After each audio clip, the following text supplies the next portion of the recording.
So today's show will be DPS Warriors. And joining me for the DPS Warrior talk here, we have people from the Warrior community kind of all over the map with rating and various things. So we have Corey, or Corejo. I got it right the first time, man. They tried. Max, and Vil as well. Oh, Vil, your name's kind of hidden. There we go. Guys, welcome. Thanks a lot for taking the time out to come hang out. Corey, if you don't mind, just give a little quick introduction to yourself, what you do for the community, etc. Hey, my name is Corejo, or Corey. I do a lot of theory crafting for ARMS, especially in the new expansions and tiers. I've been doing it since about Legion-ish. Mid-Legion started doing it, and then more in Taurus and BFA starting much more and more. I also write guides for Warriors on YouTube and do a bit more talking points. So what some things are happening in the beta and stuff like that on my YouTube channel. Cool. Max? Yeah, hey, I'm Max. I'm a raider in Big Dumb Golden Guardians. I'm also a theory crafter for DPS Warriors. And that's about it for me. Nice and sweet. And Vil, man, what's up? Hey, I'm Vil. I'm a raider in Complexity Limit, and I'm currently on mod in the Skyhold Discord. Cool. All right, dudes, welcome, and thank you again for being here. So with these shows, as we kind of talked in the pre-show, and if you've seen them before, we always start with like a proper footing of really why we're where we are with the Warrior specs, what has led us down this road. We're not going to go through all, almost 16 years of history, but more so, I think the turning point that we want to focus on is leading into Legion, to start with that, and what major changes, if any, Fury and ARMS got heading into that, and then we'll kind of talk a bit about BFA, etc. So for ARMS, Corey, anything major happened into Legion, like any substantial redesign or additions? How are things looking for ARMS and Legion? Well, going from Warlords to Legion, ARMS got a complete rework. It was basically built from the ground up again. Back in Warlords, it was literally just revolved around just hitting Mortal Strike on cooldown and keeping rend up and then hitting executes. That's pretty much it. It was a very, very slow spec and very boring. In Legion, what they did is made to more of a proc-based spec where Tactician would proc Colossus Smash. Colossus Smash increased all your damage by an absurd amount. And then whenever you cast Colossus Smash, your next Mortal Strike was empowered a lot. So what it mostly revolved around was getting Colossus Smash procs, hit it, keep your debuff up, make you deal like double damage at points, and just hitting those Mortal Strikes as hard as possible. Okay. So was this a successful redesign in your opinion? Was it something that was welcome? It was later on in the expansion when they started the 725 rework, when they finally fixed it, because the beginning expansion, Tactician had like a 10% chance to proc to reset your Colossus Smash cooldown. Colossus Smash only lasted 8 seconds at a 45-second cooldown. So if you got unlucky, you didn't have your mastery at all for literally 30 seconds at a time, and it felt really bad. In the 725 rework, they reduced it down to 20 seconds. It did a whole other bunch of changes that made it much more satisfying to play. Okay. Because like I said, 40 seconds of not having your mastery just felt awful. Your stat just didn't exist. I don't know what's wrong with RNG on your major ability. That's exactly crazy. Max, what about in the world of Fury leading into Legion? Fury also got a fairly large rework, and it's a rework that kind of defined the spec, because in WoD you had a lot of different buttons. You had Wild Strikes was the half-second GCD. You had your Raging Blow, you had your Bloodthirst, and you had your Execute. And they decided to give ARMS and Fury the same cooldown going into Legion. They gave them both Battle Cry, which is just 100% crit chance for 5 seconds. And then 2, they decided to give Fury a big defining button, like ARMS has Mortal Strike. They decided for Fury, they'll make it Rampage, right? Which costs 85 rage, and it guarantee procs in rage and does a good amount of damage. And that was their big rework going into Legion. And I think for most players, that was a big success, because Rampage's playstyle and the playstyle of building up to Rampage, pressing it, doing damage, enraging yourself was a very fun builder-spender playstyle. They also had some questionable changes going into Legion, such as reworking Enrage to be a very short duration, and also increasing your damage taken. That was a bit of a weird one, where you took 30% extra damage while Enraged. But overall, it was definitely a good step in reworking the spec to be its own thing and have its own defining ability and playstyle. I think you got increased health too, didn't you? Like while Yeah, Yeah, we got range. increased health. Yeah, right. And but in it range, you had wasn't. It 80% didn't. too. It didn't really counteract the fact that you took 30% increased damage. Right. Yeah, that was really dumb. Vil, how do you see those two redesigns into Shadow? Not to Shadowlands, sorry, into Legion. What did you think about them? I didn't play Warrior back then, but as far as I know, you got the classic video of, I don't know if anyone's seen it, Asmongold's playing Arms on like a Nintendo controller. That just showed how bad WAD Arms was until the HFC tier. So I think any redesign for Arms going into Legion was pretty good. And like Corey mentioned, the Tomb rework, I think it was, is when Arms actually got its identity, and it wasn't so RNG. And then for Fury, Max was talking about some of the questionable changes, and yeah, the damage taken was kind of a meme, but it did get balanced out by the health that you mentioned. Mhm. Like I think at the end of Antorus, Fury, like if you were insanely geared, you had like 11 million health, and most DPS had like 7 mil. Yeah. Yeah, you're able to tank some Argus size pretty easily. Oh god, let's not talk about that, please. Okay, so Shadowlands generally, well, I keep saying Shadowlands, Legion rather. Legion generally had a pretty, I guess, positive redesign to start. Arms kind of got theirs halfway through the expansion. Corey, is what I'm hearing from you. Yeah. But for the most part, things look like they were going in the proper direction for those specs.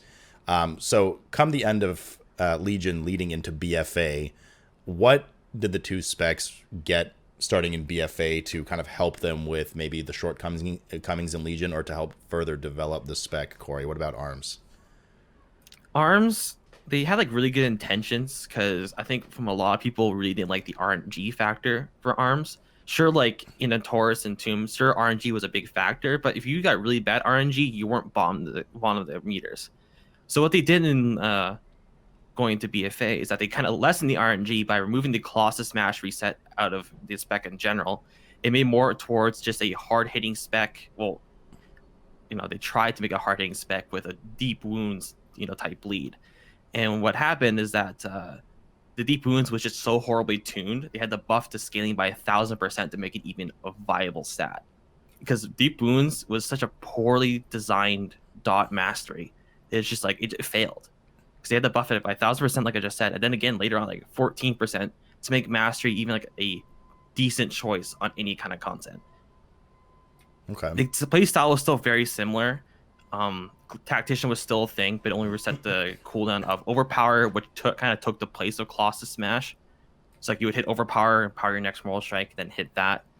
A few abilities did come with us going to BFA. We did have Warbreaker from Artifact ability did return as an AoE Colossus Smash, exact same ability. And then Execution's Precision returned from Artifact ability to a Azerite trait. And then they removed that in 8.1 after shortly buffing it. And then like they buffed it by like 50%. And then they removed it like 6 weeks later in 8.1 because it was so strong and they couldn't really handle it. So they just kind of removed it from the game. So how is Arms, I guess, in your guys' opinions, generally for the duration of BFA? Like, did it ever have its high moments? Was it just kind of whatever the entire way through? Old Deer was definitely its high moment. It definitely had a mix between your dot doing a decent amount of damage and hard-hitting GCDs. Executioner's Precision really helped that a lot. And Old Deer was also just really good for Arms because Arms had really good burst AoE, really good two-target cleave, and really good execute. And that was pretty much all of Old Deer.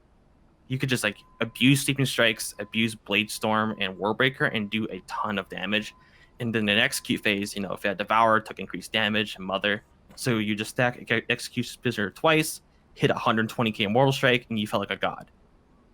Going away from that after Uldir, people who were in the know definitely knew after Uldir, even though Arms didn't get changed at all, Arms was going to be a very kind of mess spec because Uldir was just kind of like the wet dream of the spec. And then like you had that weird dark period of Balazar lore and Eternal Palace where Arms was just like completely just not good at all. It was kind of just dog shit. At the end of Eternal Palace, it started getting better because of Lucid Dreams being kind of like a meme thing. What? But then, sorry, go ahead. No, because I want to like add to your thought here. So what made it so crappy up until it started needing to rely on borrowed power, like essences and stuff? Like, why was it? Why did it just? Was it like a scaling issue? Why did they just kind of fall off the map all the way to EP? It's just It was the it- execute nerf, right? Like That the too. refund nerf. That really hurt. Coming out of Uldir, the execute refunds rage if it doesn't kill the target. It used to be 30% in Uldir. They nerfed it to 20%, and they also fixed a bug out of Uldir, which was if you used execute with swooping strikes, it would give you a double refund during Uldir, which is why two-target arms was so strong in Uldir, because you would just completely refill your rage every time you executed with swooping strikes up. So they fixed that, and they nerfed the execute refund, which made the execute phase way weaker, and they removed our best trait in 8.1. And now Corey can continue his sentence. Well, also kind of where ARMS started like its downfall was even before Uldir. They the mastery scaling was a massive meme. Like haste and crit would be like 1.5 in terms of DPS, and mastery would be like 0.10. So they had to buff mastery by like 1,000%, and then nerf every ability by 14%. Yeah. Couldn't see it in Uldir because it wasn't really single target, but at that point, ARMS as single target wasn't necessarily good. And Yeah, then there's they, really no fight that had single target though, so that's why Arms did so well, because like every single fight you could just abuse sweeping strikes the entire time. yeah, then when it was single target, it was like some single target execute burn, like the end of Gahoon. But at that point, ARMS was not looking good for the next tier, and then it got nerfed again, and then Yeah. it was just actually in the trash can. And then going into Neolotha, we had Lucid Dreams, which already propelled Arms to be a very mediocre spec to a very good spec on like short kills. And short kills, Arms was like actually started doing very well. And then when Neolotha came out, of course, you had corruption memes. Arms was already looking pretty good. There's a lot of fights that looked pretty good for it. And then, combo Lucid Dreams, anger management, test of might, and then you just get 9% haste, or even just like 30-40%. You just skyrocket in damage. So it sounds like what they needed to be successful is they're not even part of their core toolkit, right? It was just they needed Lucid, and Lucid without corruption, it would have been like a decent spec, but like corruption kind of propelled that even further. Because haste is like by far the best stat for Arms, because you spend more GCDs, you get 24,000 strength, and then you apply Colossus Smash. You just tripled your main stat right there. I think you get up 30% debuff on the target, and then you're slapping like 200k executes back to back over and over and over again. All right. So by the end of the expansion, Arms looking solid right now. To be fair, let's be honest, everything kind of looks solid right now, or like with the ridiculousness of corruption. That is corruption, I should say. Max, what about the World of Fury? Starting in BFA, Fury, how did it look? They kept that like playstyle of Rampage because they knew people liked Rampage. So they wanted to keep that, and they built even more around Rampage, which maybe some people don't like. I personally am in the camp of Rampage is maybe too much of a damage profile, but they did put more Rampage talents into the tree and buff them, such as Carnage, which reduced the rage cost of Rampage and increased its damage. They also had some really good changes, such as removing the damage taken increase during Enrage, changing the attack speed buff to 25% haste, which made the spec feel a lot better because you're just playing faster, right? All your GCDs are much lower. And they made the AoE rotation a lot better by making Whirlwind cleave all your single target abilities instead of just Bloodthirst and Rampage. The only real controversial change going from Legion to BFA that you can be for it or against it was they changed Execute from a spender and a big part of your damage profile to a generator, kind of like Hammer of Wrath. And that's obviously going to be a bit controversial based on the history of Warrior, where, we have Execute. Execute's a big part of our spec identity and our class identity, and that did get changed to be less of a priority in our spec. So some people like it. It did make the rotation flow better because there was this weird priority in Legion where, because both Rampage and Execute was a spender, you just cut Rampage out of your rotation. So they wanted to fix that, and their way of fixing it was making it just Hammer of Wrath. Personally, I wish they found another way around it, such as in Antorus, we had a talent that made Execute give free Rampages. So I wish they found something like that to fix that weird priority issue, but it does work. We also got rid of some like artifact traits that were controversial, like Juggernaut, where you had the Fury Warrior spamming execute that gives them a stacking buff to execute damage on a very low duration. So they just wanted to tunnel the boss, keep pressing execute. You have the Argus video of the Fury Warrior going Super Saiyan because he's just powering up via Juggernaut, and then he pops Battle Cry, he pops all his cooldowns, just does massive damage because he's fully stacked now, or like very high stacks. They did remove that, which is much less fun to someone like me who likes execute damage, but does make sense why they did, because that was a bit of a weird playstyle for them to balance around. It was mostly in those Juggernaut stacks. You never really got to stack them on many bosses at all, because most of the time you were just forced off the boss. It's only like in Taurus is where you really got to get some really good Juggernaut stacks. And Augur, dude. Missed Augur, that yeah, one too. yeah, I guess Augur. But like, it's only like 5 fights total of all Legion where like, yeah, dude, Juggernaut, awesome. The rest of the time you're just like, fuck Juggernaut. All my homies hate Juggernaut. But for the most part, I'd say BFA Fury, for the most part, was a very if you just look at if you go try Fury Warrior, like anyone tries Fury Warrior, it's a spec that makes sense rotationally and feels good because of the high amount of baseline haste tied to Enrage. So it's not like some other specs where it's like, oh man, I feel bad with low amount of haste because my GCDs are so long. The biggest issue I have with Fury and BFA, and we'll talk about it more later, that they didn't really solve in Shadowlands, is the spec is incredibly static. There's no real procs on the spec, which is definitely an issue for people that play the spec a lot. Like for me, if I play the spec the entire expansion, I'm going to notice how static it is by the end of it. All right. Vil, would you say that is generally, and I might be out to lunch here, but is it generally safe to say that Fury was usually the go-to pick in raiding, like over the course of, let's say, I don't want to say both expansions, but let's say both expansions, and Arms had its shining moments, but like usually for that one warrior spot, unless warriors are particularly overpowered for the tier, which doesn't happen that often, would you say Fury was kind of the go-to? I think Fury had maybe one more tier over Arms. Okay. So basically what happened in Legion was, I think it was the first 2 tiers were Arms, and then it went back and forth for the rest of the expansion. It ended with Fury and Taurus. And then in BFA, it started with Arms, and then it went Fury for like 3 tiers, and then this last tier has been Arms. So I think the diversity has been good. But yeah, what Max was saying with Fury, it's just, I think a mix of BFA and Legion Fury would be good.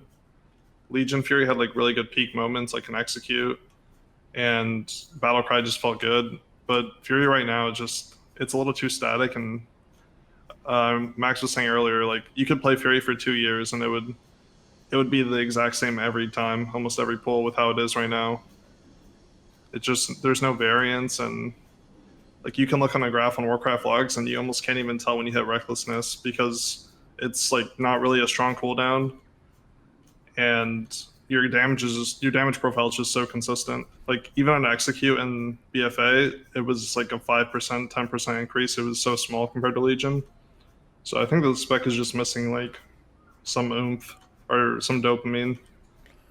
What about in the world of Mythic Plus between these two specs? Is there one that sticks out a bit more over the other in your guys' opinion? I think it's mostly been Arms ever since like Tomb, because like that's when like Mythic Plus started being like a really big deal, I think. And then in Tomb of Sargeras, Arms was just stupid. Like it was just overpowered as hell. So like you just prop Ravager and just do 1 million DPS. And then of course you had Shockwave, rest in peace, bring that back. So you had utility, you had a shit ton of damage, good cleave, good single target. There's nothing you really kind of you kind of like fell short on. And in BFA, you never really saw Warrior at all, at least DPS wise. Well, I mean, in like an MDI, like super high key push setting, yeah. Were they really that?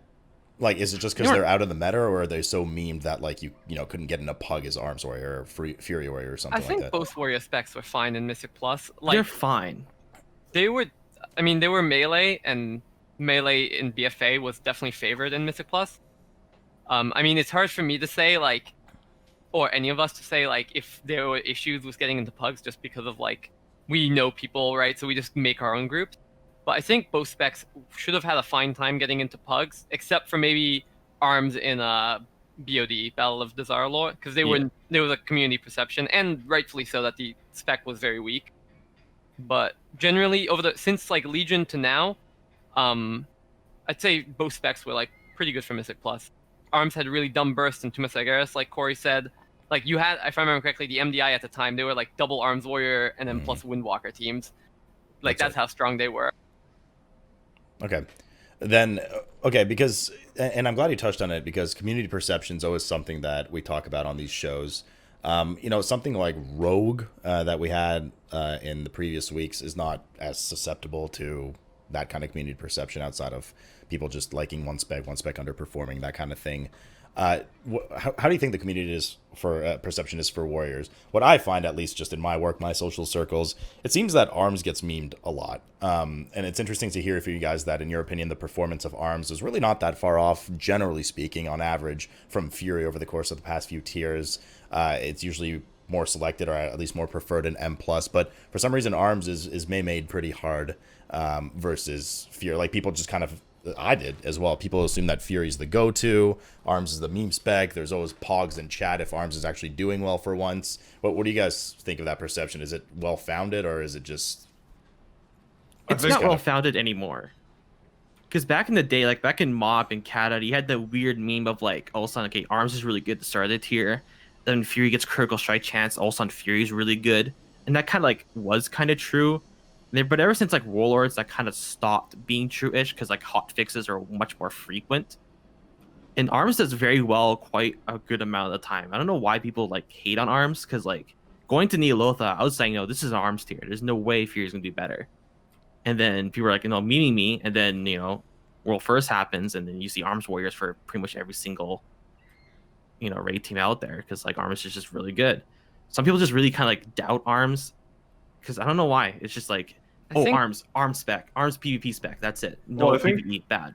I think the main problem with Arms, at least this last expansion, Legion, it was fine because artifact traits held it up in this regard, but Arms has struggled in survivability like really hard. That too. In BFA, you basically have nothing to keep yourself alive except a 3-minute wall and defensive stance, which also reduces your damage. And like, if a fight requires you to be prolonged in defensive stance, like just sitting in it, you might as well just play Fury. Yeah. And even at this point, Arms is doing way more damage than Fury in keys and raid. But some people still play Fury just because much easier time living. Don't really have to think about it too, because all your survivability is mostly passive. Another issue that both Warrior specs had is just the fact that we have very little utility in dungeons. We have a single target stun and an AoE fear on a long cooldown, and that's it. We don't have like an AoE stun because we lost Shockwave. So Warrior perception between like lack of utility for groups and, like Vil said, like Arms just having really bad survivability, it doesn't make sense why like people meme on Arms, especially because they not only lack utility, but they lack the survivability that Fury does. I also, maybe I'm wrong, but like thinking about it, a big thing with Arms and why people maybe meme it more than it deserves is whenever Arms is good, it tends to be very, very good, right? Like look at Uldir or Nylosa or Tumasageras. And when it's not good, everyone just memes on it because it's just not very good. It's like average or worse than average. So that might be part of it, is it's either just near bottom half or at the top, right? There's been very few times where it's in between. Yeah, because Arms is either, like I said, it's either just really OP and just good at everything, or just like, yeah, you know, you had BOD where Arms is like, I got rank 1 Mechatard doing like 17k DPS. Like that's how bad that was at that point. Don't forget you got Rallying Cry as well, and that fatty battle. Yeah, Rallying's okay. Yeah, I agree. Not like the most potent CD in the world, but you know, something. I guess your relative level of how useful Battle Shout is has been increased now, kind of indirectly by Blizzard saying no more scrolls, right? So you pretty much exclusively bring battle AP to the group now, leading Shadowlands, but we'll get to that a bit later. Do you think that anything to do with popularity of Fury versus Arms, because like the meme on Arms, etc., has to do with playstyle or like difficulty and skill of barrier to entry, anything like that? Like, is one just generally more fun to play than the other? You know, Arms gets a lot of flack of like, oh, it's so slow and I have to wait and blah blah blah, whereas Fury's like go go go go go at all times. Do you think that has an impact on that? I definitely do think so. I do, because like a lot of people like going into Neolotha and like just looking at the Skylet Discord, a lot of people are like, I don't have enough rage for like keep spamming abilities. This is normal. Because some people just come from Fury, where like, you know, you just hit abilities no matter what. You're always doing something. And arms has always been like typically very slow paced. Keep more strike on cooldown. Don't overspend your rage. Right now with corruption, you can't ignore that. You can't just hit everything on cooldown and spam with it, whatever. But like even before Lucid, people are like, you're like, wait, I don't have rage for Moral Strike like every 2 seconds. Is that normal? Is that a thing? And I do think it actually does have some merit there because people just don't like having empty globals. And arms historically has been about empty globals and just managing your rage properly. If you look at number of parses, like each spec has had throughout every tier, even in a tier like Uldir, where arms was just better, Fury had more parses, if I remember correctly. Like Fury is just the more popular spec, and even in Nylosa now, with all this corruption, Lucid, and arms actually feeling fast, it still like is kind of even in terms of number of parses on Mythic, which shouldn't be the case. Like if you go back in Legion, Tumus arms did like have a lot more parses than Fury. And I think the BFA playstyle, especially of arms, has been very unpopular, especially compared to the BFA playstyle of Fury being very fast and fluid. Yeah, I would definitely agree that like more, especially the casual audience, they enjoy Fury more. Fury is just a spec where you see a button, you hit it, you don't really have to think. Like, yeah, sure, maybe hitting a different button would be like slightly better, but as long as you're always hitting something, you're doing solid damage. Okay, so what about your guys' opinion? Well, I guess I know what Corey's gonna say. I know what Max is gonna say, but like, what do you guys feel in terms of the fun of the spec to play? Because you guys do play both of them. Like, which do you enjoy genuinely pressing buttons on a bit more? I mean, of course, I generally prefer playing arms, but even like this tier, arms is kind of stale. Because like for like arms, I really like it when it's slow, methodical. You're planning your next global cooldown. Maybe not GCD cats, but like maybe don't hit slam here. Just keep more second cooldown and just really, really getting the most out of your cooldowns, like sleeping strikes and warbreaker and stuff like that. Really trying to get the most value for everything. But now it's just like, yeah, you just kind of hit everything on cooldown, and just spam over and over and over again. It's kind of degenerate at some point. Okay. And then Fury is like actually like, I like it. It's like most people said, it's brain dead, easy to play, easy to pick up. But as Max said earlier too, it's kind of stale at some points where it's like, yeah, I can just play as my blind. I can play this a blindfold on, and I'm probably just do just as well as anyone else. What do you guys think, Max and Bill? I definitely enjoy Fury more, just because, I mean, I just that's my preference, right? I prefer the in Legion, and I prefer this expansion. I just like the playstyle of building up to Rampage, hitting Rampage. I do miss the big executes from Legion though, but even in this, like, actually, funnily enough, I'm honestly the opposite of Corey, where this tier in Nylosa, I prefer arms than over Fury, because I like that big Lucid execute dopamine that you get when you press Lucid, you press Gloss Smash, you get to spam out execute for, just straight, like, spamming execute for 15 GCDs, and you feel very, very strong, and I do miss that from Fury. Fury had that in Legion, and it doesn't this expansion. So I did prefer arms and Nylosa, which is kind of the opposite of Corey, actually, which is kind of funny. I don't even know you anymore. Bill, what do you think? Personally, I think Legion had the best iteration of both specs from the last two X specs. I think Fury and Eternal Palace was okay, mostly because of how the fights played out in terms of how it felt. And arms this tier, but part of that is corruption. And execute does feel really good, but after doing it for a while, it's mostly the same thing. You press Lucid, you press Colossus Smash, you press execute 20 times in a row. Like, I know people have just put it on like a scroll wheel, and they just scroll wheel execute for 20 seconds. It's not really what arms is supposed to be.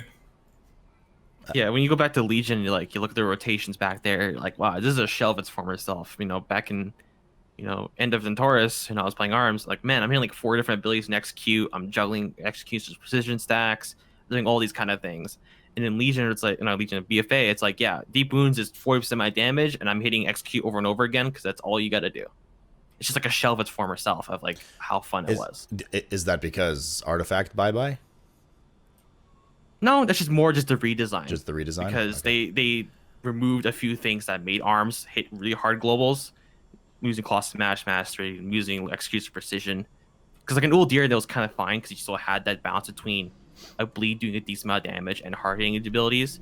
But when they move to execute's precision and those execute nerfs, they just like, wow, this is just not good anymore. And then execute hits like a wet noodle until you get 20,000 strength. Okay. So kind of just getting back into the BFA side of things, we talked about arms all the way, and mostly Fury as well. But Max, for Fury, did Fury kind of succumb to the same issues as arms did, where it kind of started to get a bit like worse or a fair bit worse, and then relied heavily on the board powers to actually be competitive or good at any point? Or was it pretty much core standing independent of that, and then that just kind of, made it even better? I think it didn't rely on borrowed power. I mean, it used condensed life force as its major. Like, that's when you know it doesn't really rely on the borrowed power at all, because that's a fairly boring major to use compared to something like Lucid. The biggest thing with Fury that it had issues with in BFA is because they designed the spec to be very sustained damage. They just kind of, like, if you look at BOD, when Fury was the better of the two Warrior specs, I'd say that was like a fairly... I know, like, you had a clip of like Limit Max saying Warrior kind of sucks this tier, even though they like brought one, just because Fury's damage profile is very poor for raids. Like, you'd rather have a burst damage class than someone that just is hitting the same button for a minute straight and just doing very sustained damage. I mean, there's the place for that, and it's something like Eternal Palace. Fury was pretty good, but I would say it relied on borrowed power. There was some stuff like Azerite traits that were really fun and enjoyable to use, such as Recklessness procs or Cold Steel Hot Blood, which was a dot that Blood Sister would apply if it crit. And those are fun, but it definitely didn't rely on them to make the spec like work, like Arms needed Lucid. Right. So, leading to the end of BFA now, what in your mind, Corey, exactly is? I mean, let's say major things, right? Because everybody always wants small things for their class and spec, and I think this would be good and blah, blah, blah. But like from a major core gameplay perspective, like what do you think Arms is lacking, especially now that one of the main things you mentioned, borrowed power, is gone, right? Like corruption's gone, essences are gone. What kind of holes does this put into Arms leading into Shadowlands? If you just remove all Azure and everything, Arms still like it becomes a very slow spec with all these abilities just hitting like wet noodles. Because Azerite, Test of Might is like basically the most OP Azerite trait in the game by far. Like, it's not even close. Like, Arms' damage is reliant on Test of Might. If you remove that and you don't tune Arms at all, it does literally just tank damage. It's so bad. And Lucid, of course, just helps Test of Might even more, and then Haste just helps it. Just so much synergy together to get 20,000, 24,000 strength to make your abilities actually hit worth a damn is kind of insane. If you just remove all those, which they kind of did, going to Shadowlands, and they just don't have anything to replace that, Arms is just like not a very well thought out spec. What about Fury, Max and Vil? I want to let Vil answer it, dude. I want to hear his thoughts. I mean, I think going from BFA to Shadowlands in terms of like all the borrowed power and Azerite, Fury isn't really losing anything, except I'd say the main thing is Azerite gives a way for Fury to scale with crit. That's about it. But in terms of how the spec feels and how it plays and tuned and everything like that, it's basically the same. I mean, there's not really anything with Fury, which is kind of depressing. It's basically the same spec for 4 years. So we're not at a point with any of these two specs, in your guys' opinions, that would warrant like a Shadow Priest style overhaul currently? Like, are we at that level, or is it just the core of the spec is generally fine, but we need a couple of things here and there? I would say Arms, but I don't think it needs it. Yeah, I mean, Arms doesn't need anything core wise. A lot of the talents are just kind of very underwhelming, in my opinion at least. It's just like a lot of these things just kind of don't really make a difference, or like they had good talents and they just butchered them and going to Shadowlands. It's just like, why'd you do this? Okay, so are you guys... okay, this is kind of a weird question to ask, because the question is, I was going to say, are you guys kind of satisfied with Warrior representation across PvE content? Because ultimately, for anything competitive, you always bring a Warrior, right, to raiding, because you need Battle Shout. Off the top of my head, I can't remember which, if any, tiers, let's say in the past 2 expansions we had, where you stacked Warriors for melee. I don't know if you guys want to correct me on that one. But I know you usually want one, because, Token Warrior, it brings Battle Shout, it brings a unique buff, etc. Rallying Cries is kind of a nice thing to have. What is your guys' opinion on where DPS Warriors stand from kind of a utility and support perspective? So like I mentioned, Battle Shout, etc. Versus some of the other specs. and the kind of, do you feel like warriors are just kind of brought because of that support that they had, the 5% AP, or what is now 5% AP often, like, or is it they usually kind of dish out that damage, they warrant their spot, etc.? Where would warrior be without that? I think one warrior right now is usually just mostly brought because of the buff, but there has been tiers where warrior damage has just been so overtuned. Mainly, I want to say EN warrior's pretty overtuned, not like Shadow Priest levels. Then we had Tomb. I think Method had 2 Arms warriors, but I assume they could have brought more, or they would have brought more if they could have, because Arms is just the best spec on Kill Jaden. And Gul'dan Exorcist had 3, I think. Mm-hmm. Yeah. I never really stack warriors at all, because when you get a lot of warriors, you kind of just start stepping each other's feet a lot.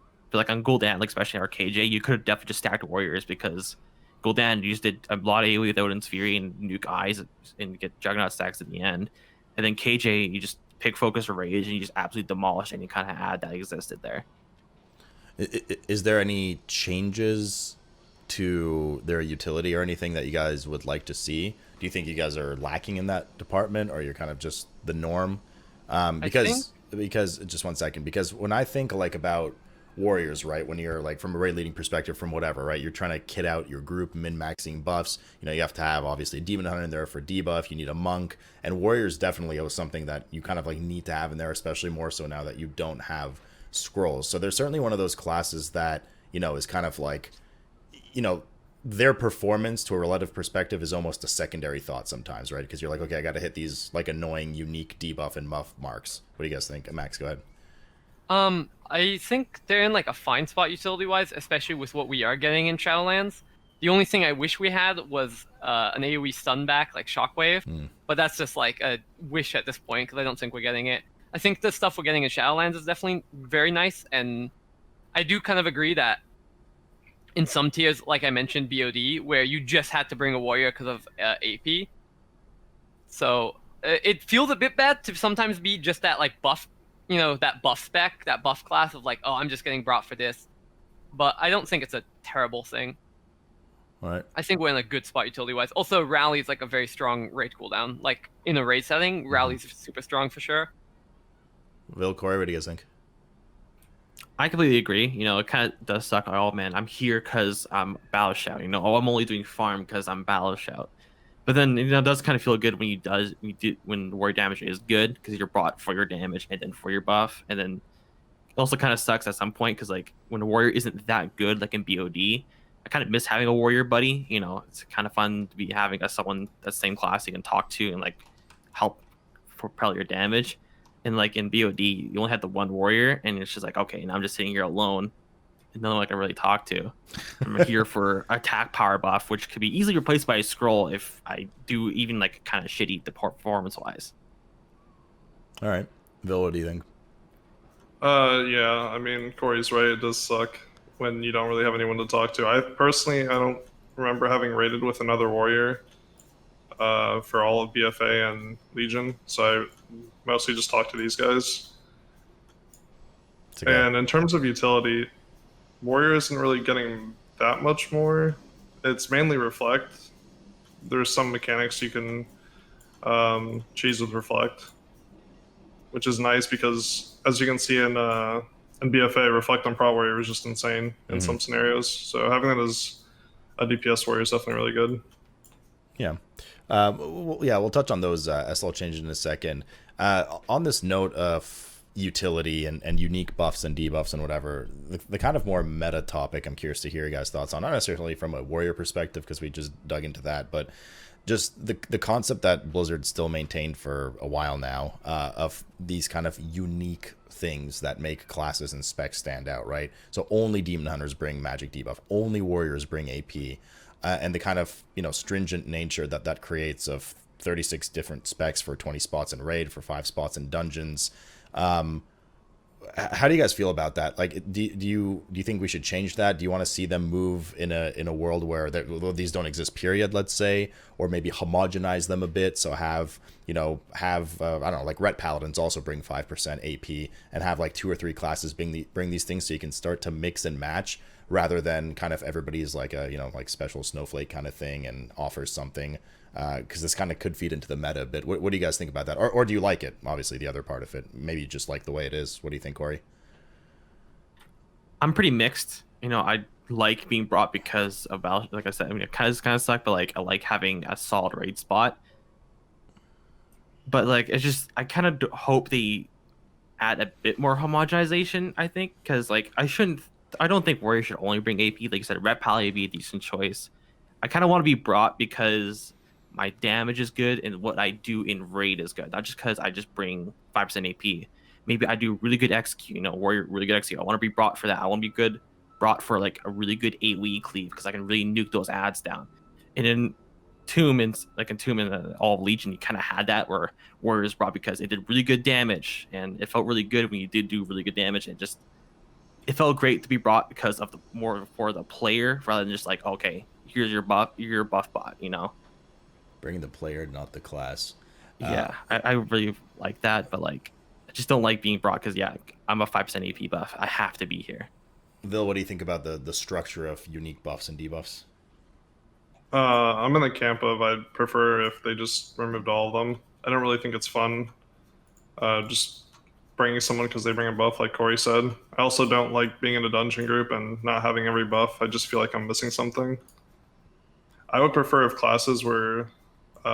He touched upon this too. I just prefer if classes were brought around more of their damage profile. Like I think Warrior's identity should just purely be execute.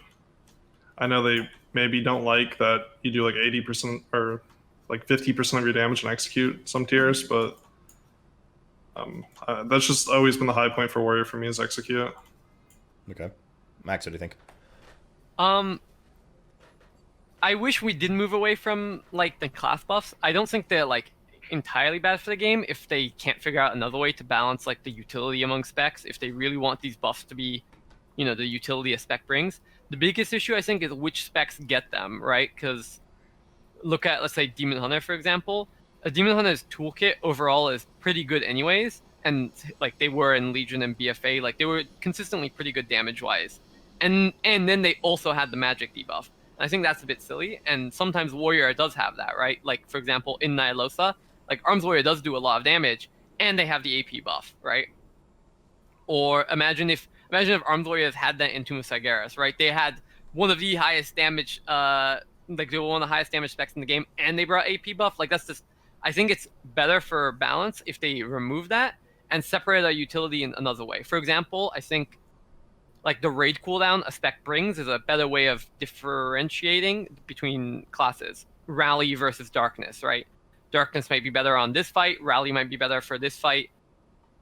Okay. And I wish we had more of those type of raid utility, like Bop for Paladins, or I think like Enhance needs something more, for example, or Feral. Like they need help there in that department. Well, I think getting away from utility would be good. And it's like got the their AP Wind buff. Fury at least, right? Obviously, it's not going to be nearly as potent as some of the other ones, but it's something. Yeah, it's something. Yeah, it's something I really like. How yeah. like those specs that need help that don't bring anything but damage, because you know those. I think it's more particularly melee specs. Like you had Feral and you had like, you know, enhanced challengers. Like yeah, we're kind of here. We don't really bring anything to the table. Shaman, you know, you just bring a healer if you want bloodlust, or a mage already has, you know, immunity. It has, you know, roots and all that stuff like that, and it has lust. So like, why even bring a shaman at this point? Yeah, I mean, like the Wind Fury, I guess, is like maybe a nice small step forward. Yeah, it's a small thing. The thing with like Feral that you mentioned is it's not that they don't bring anything. It's that what they bring is brought by somebody else that does it better. Like why not bring a Boomkin, right? Like there's no reason, right? But Vil, you touched on something, and before we dive into the SL changes, I wanted to kind of expand on that. Niche, right? Niche and like damage profile, etc. You mentioned that what you want doesn't always match what it is, right? So Arms definitely has this niche of perhaps, is it still a more execute nature? But Fury doesn't really fall into that, right? Fury's just kind of always there doing the same damage, Max, as you mentioned. So do you think that these two DPS specs have like a fleshed out kind of presence, damage profile, niche, whatever you want to call it moving forward? Or are they a bit lacking in identity right now? I think Fury is still lacking in identity a bit. It's funny because in Shadowlands, where Fury still has the only niche it's had in BFA and still has in Shadowlands is like 3 to 5 target cleave, where Fury's really good at consistent sustained 3 to 5 target cleave because they were target capped in Legion and in BFA already, so they're not even hit by most of these target capping changes in Fury's department, and they keep that niche. The biggest issue Fury has is still on single target. They are just sustained damage with no niche and execute, and with some of these Shadowlands changes, it's even more sustained, funnily enough, with some of their abilities like Condemn, one of their Covenant abilities, which we'll talk about later. Mm-hmm. They get that for the majority of the fight instead of a minority of it. So now the majority of the fight is execute for them, and it's still a very sustained spec, no real niche on single target, which I wish we did have. Like you said, Arms is still fairly execute focused in BFA, especially with Lucid and Testamite. And I wish Fury had that type of niche. Either maybe they push that niche out of execute, so they're, above 80 or like above 20%, they're really strong. And Arms is better sub 20%, but right now there's no real niche for Fury. Vil, what do you think for Arms then? Is it still that kind of end of BFA moving to Shadowlands is still that execute powerhouse? Is that the direction it's meant to be going in? Going to Shadowlands from BFA? Yeah, like what is the niche for Arms as you see it, or is it kind of lacking identity right now? Unfortunately, yeah, I think going to Shadowlands Arms doesn't really do anything. Like, okay. Historically, Arms has been like the 2 target spec. You look at like Kill Jaden, Old Deer, those are like the big 2 target mentions. But then you go into Shadowlands and like Fury is beating Arms on 2 target fights like Huntsman.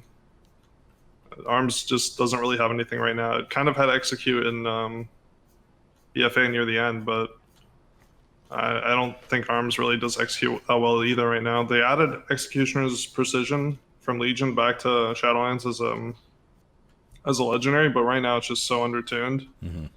And Arms has bigger problems, so who knows if that will get fixed in time. So then, finally, leading into Shadowlands, let's start to dive into it a bit here. In terms of core spec, and obviously some class changes, some are class-wide, just like Spell Reflect going back, Intervene, etc. But with specific focus on Arms right now, Corey, why don't you lead us through the changes that Arms got for Shadowlands up to where we are now, and whether or not you like them, if they're good. Like, are we heading in a good direction here? So probably one of the biggest changes that like everyone had was deep wounds. No one likes that. No one likes to see, Arms historically hard hitting spec, hitting 30 million world strikes back in Legion and then going into, a dot that I just do apply normally, just do my rotation is like 34% of my damage. And that doesn't feel really good going from just a dot class. I'm basically just a feral druid at this point, but just better, I guess. And so what they did is that they reworked deep wounds into a much better version. It's still a bleed, but the part they changed about it was you also deal increased damage towards that target when they have deep wounds active, and that's the scaling point now. So it's like a good mix between the BFA bleed, where like you still apply a bleed, but they also took that Legion mastery that people really liked of doing increased damage in a window and applied that to deep wounds. So it's a much better version. That's really the only big change that Arms got in general. Most of the spec is still relatively the same. They got a few talent changes here and there. Like core-wise, the only thing that changed was that deep wounds, and that still just isn't enough because losing Testament and all that things again, Arms just doesn't feel very powerful in these kind of scenario. Sure, like Condemn and Execute like majority of your damage, but like that's still not. You're still just doing mediocre damage all throughout the entire fight. Okay, Max, what about Fury? And feel free to touch on the general warrior things too, like shattering, intervene, spell reflect, etc. Yeah. Okay. So Fury got quite a lot of changes going into Shadowlands, which is kind of funny because I think Arms definitely needed more help in that front when they lose borrowed power.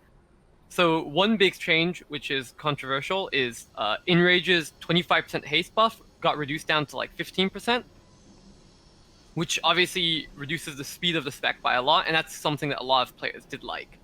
I think it's not a terrible change. Like, gonna be entirely honest, when I was doing the first few raid testings, because I hadn't played Fury in a while, I did not notice the loss of speed at all. Like it sounds like a lot, and if you compare, like you play on live and then you immediately hop into Shadowlands, you will notice it, but I don't think it's that big. Recklessness got a big not big change, but a nice change. It now generates 40 rage on cast and has a longer duration, which is pretty good to compensate for the GCD on it. They got a lot of talent changes as well, and then the big change that gets talked about a lot is Single-Minded Fury coming back. Speaking of which, I'm pretty sure Single-Minded Fury needs some help at the moment because it doesn't buff. So Single-Minded Fury should be close to Titan's Grip in damage, but I'm pretty sure Titan's Grip is just slightly better right now, and I wish they either, made it just a transmog option, or they probably can balance it right now if I bring it up more and they know this. Because Titan's Grip has more secondary stats, and the tooltip damage on the abilities is the exact same if they're equal. If the weapons are equal eye level, Titan's Grip just has more secondaries, and your abilities do the same damage. So they probably need to do something there. But otherwise, the spec changes are minor, but definitely noticeable to a degree. The big stuff is the class changes, like Spell Reflect getting added is really big. Both Fury and mainly Arms were lacking in a true cooldown for survivability. Fury was just sustained healing and on a 2-minute cooldown for their wall, and now they have Spell Reflect on a 25-second cooldown. 20% magic DR for 5 seconds is definitely very strong, not to mention the Reflect capability. They also lost a lot of healing, forgot to mention that. Fury lost their Azurite trait, which does a fuck ton of healing, Cold Steel Hot Blood, and Blood Ceiling got reduced from 5% health to 3%, which is a substantial loss in survivability for Fury, but Spell Reflect probably makes up for it. Stuff like Intervene is nice for extra mobility and maybe some niche survivability use for helping someone survive, like a tank, maybe, or using some conduits you can help a healer survive or some ranged. Shattering Throw is nice in some niche cases like dungeons, I'm thinking on Hakar in the other side. Definitely nice. You can time your Shattering Throw, hit that shield, do a lot of damage. But for the most part, it's kept the same playstyle, which depending on who you are, you might like that, you might not. If you like BFA Fury, you're gonna like Shadowlands Fury. If you had issues with it, nothing really got addressed. And you got shield block. Hooray. Fury has slam too. Hell yeah. Gotta get your shield block macro. Yeah, and shield slam, true. Can't wait for me to actually do that on Prog, dude. It's gonna be great. You opened up, I don't really want to say a can of worms, but you opened up something that I was asked for 4 weeks straight, and it was really annoying. But SMF coming back versus TG, I'll just very ass-headedly ask, what is the hype about SMF coming back? Why is it back? Why does everybody want it back? So is it just a cosmetic thing, or I don't get what's the point? It seems like they're just adding unnecessary balance issues around 2 different builds now. I think it's just. I don't know, man. I think it's just boomers booming, and they. Okay, Corey, you're smiling at that. Is that what it is? The perfect option should have just been just transmog, like Max said. I don't really understand the need to balance around SMF and Titan's Grip. Just adds more complexity for no reason. The weirdest thing to me is the fact that if you're gonna add them, at least make it maybe a different playstyle, faster. But the rage gen is completely normalized, so Titan's Grip autos do generate more rage than Single-Minded Fury autos to account for the attack speed. So in which case, why are we bringing it back? It does nothing for playstyle, and you're just maybe accidentally gonna make them unbalanced, right? You could have just made it a transmog option and solved the issue of people wanting the cosmetic without having to introduce more tuning knobs that you have to account for. Definitely very weird. I can agree with you there. It just is needless. Yeah, I mean, there's some other specs Windwalker Brewmaster getting 1-hand, 2-hand variants, and Frost DK getting a 2-hand variant back. But I think for the case of Frost DK, if I'm not mistaken, it actually does change their play style or emphasis a bit. Whereas the Warrior one just seems like it's the same thing, but here's just a chance for us to randomly misbalance things, and now you need another set of weapons kind of thing. The only difference, if you really want to min-max, is, I don't know if someone brought it up yet, the SMF has a movement speed increase, and then Titan's Grip has a stamina increase. But that's basically it. It's nothing like the Frost DK build, which I think was the 200 build was slightly better on single target or something. Is it a substantial amount of stam? Is it something you're going to have to use for progression min-maxing? I think it was 10% stamina, right? It's not an actual percent stamina It's buff. wherever the just, Oh, actual it's from your weapon, yeah. that's yeah, what it it's is. just you have two-handed weapon stamina versus 2 one-hand weapon stamina, which Oh, is like okay. a pretty decent increase, especially when compared to a kind of small 5% move speed. Like in a raid setting for progression, I feel like you'd much rather have extra health to live a mechanic than 5% move speed, right? Especially on the warrior, where we got extra mobility with intervene, we have charge and we have heroic leap, and if you, depending on the covenant you pick, you might have mobility there as well. We definitely don't need the 5% move speed, and for like progression, you're definitely gonna hope you get two-hand weapons and use Titan's grip. Just spec arm spec, dude, easy. That's what I'm gonna do. I'm just gonna be arm spec. If it's viable, quote unquote. No, I meant like the loot spec. Loot spec. Yeah, loot spec. Oh, Yeah. loot spec. Well, but they have the those like weapon Tokens. tokens now. Tokens, yeah. Yeah. It's it. So Yeah, That was might- an issue. That was an issue before because like arms can only get two-handers, and then free loot spec could get one-handers and two-handers, and that felt really really bad.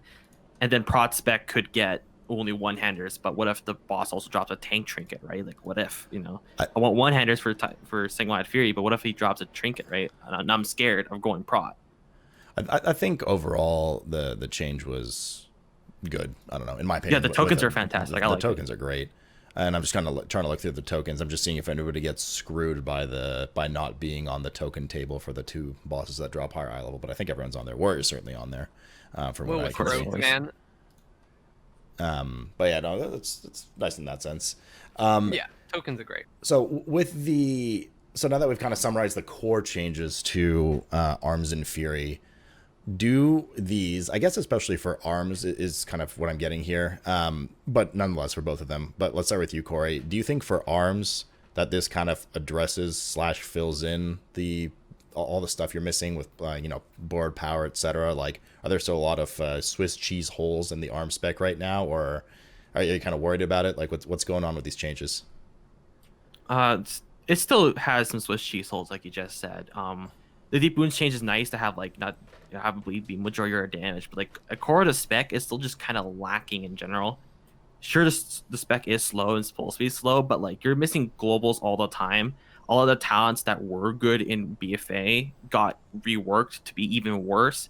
Like collateral damage just got massacred, and then you had cleave, which replaces sweeping strikes, which is probably the most controversial change of all time. I really don't understand why they made the spec like make more sense in some ways. Like took 2 steps forward and they took like 3 steps backwards.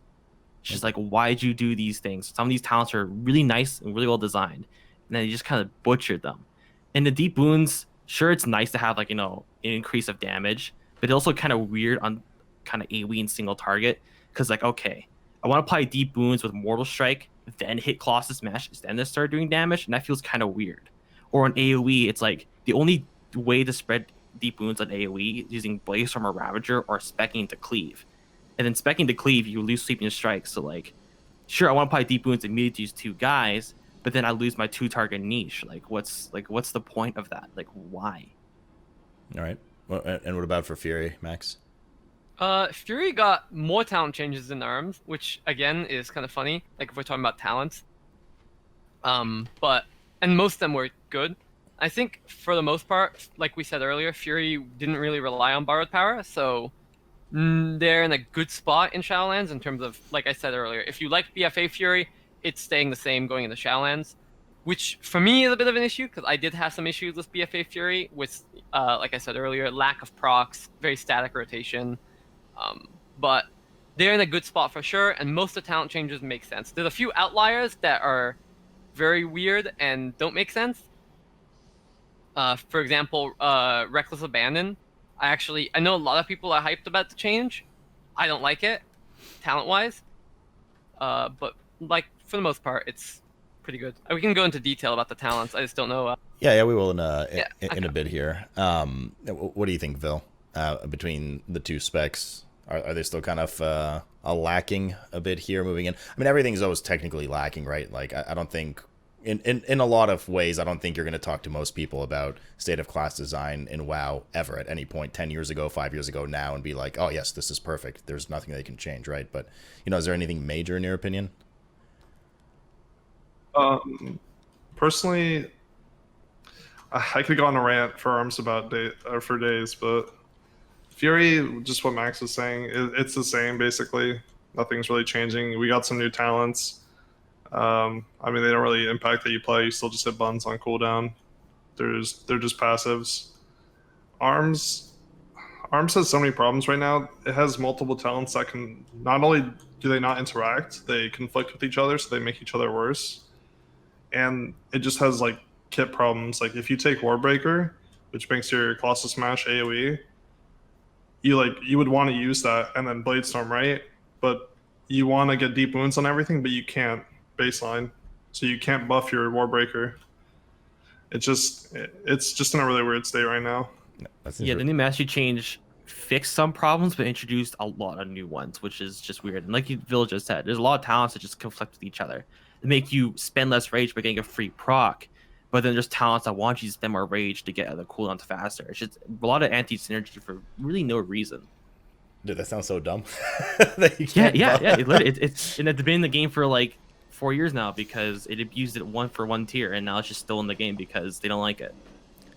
I didn't even think about that Colossus Smasher debuff, or I suppose the Deep Wounds Colossus Smasher not benefiting. That's rough. That makes me mad to just hear that. But since we're all so happy right now, let's talk about two things before we start diving to talents and all that. That are definitely, well, you know what? You're almost like the veterans of some of the topics we're about to talk about. Let's start with the first one, AoE capping. Fury is kind of just laughing at everything now because now everything's getting AoE capped, and they're like, haha, that's been us for a while. You're now all on our level. But where does ARMS really stand? Like, was ARMS uncapped and now it's capped, or like what happened to it? I think ARMS gets hurt by cap a lot. Yeah. Mostly because the cooldowns aren't very strong in general. Like Bladestorm is a pretty like wet noodle, and then our abilities just don't hit very strong at all. So like we're doing less damage because we're hitting fewer targets, and then our abilities just don't hit very hard anyway. So like why the target kind of hurts us up quite a bit. And also it makes spreading deep wounds onto targets that you want to spread them much harder.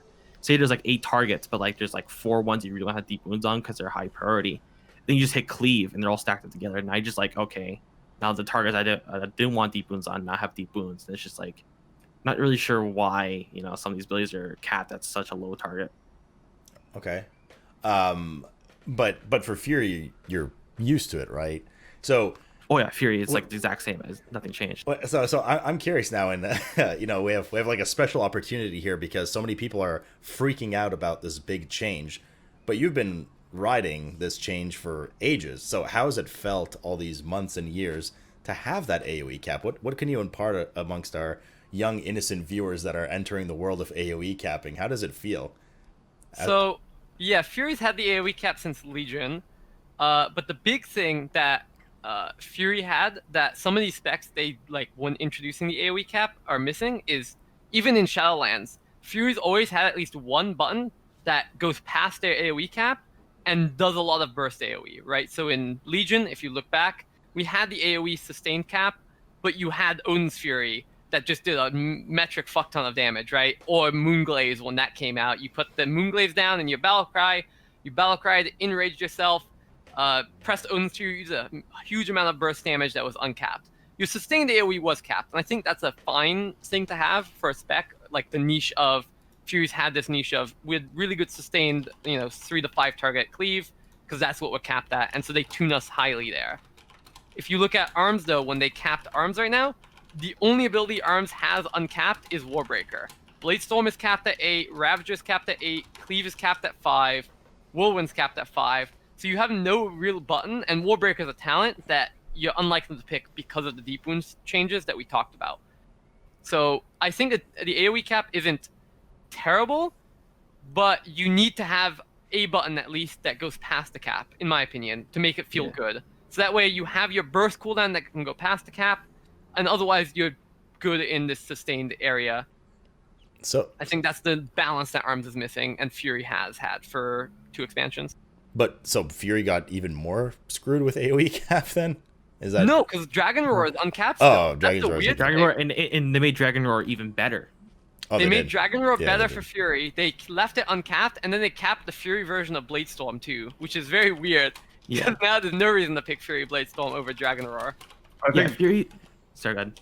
I was just gonna say I think Fury and Legion had like the best iteration of the target cap.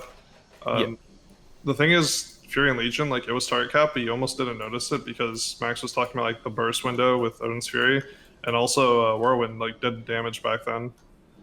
Yeah. I think if they want to implement target cap in some way, it needs to not be every ability. Maybe like one or two abilities, like Rampage and Bloodthirst were capped in Legion, and that was fine. And you could get around it with Whirlwind and Odin's Fury, but especially Arms, like if you like Arms has literally the one button Warbreaker to get around the AoE cap, and you can't buff it with Deep Wounds because Cleave is capped. And you can't even pick both of them at once. Yeah, exactly. Yeah, and you also can't hit the targets you hit. debuff. Yeah, like if there's 10 targets, you Warbreaker all of them, they all have the debuff, but Whirlwind is capped, so you're like not even hitting 5 of them. Yeah, Fury's tuned to hit those 4 or 5 targets really hard, and Arms just like, yeah, I kind of just hit Willie's like a wet noodle. Just nothing really does damage.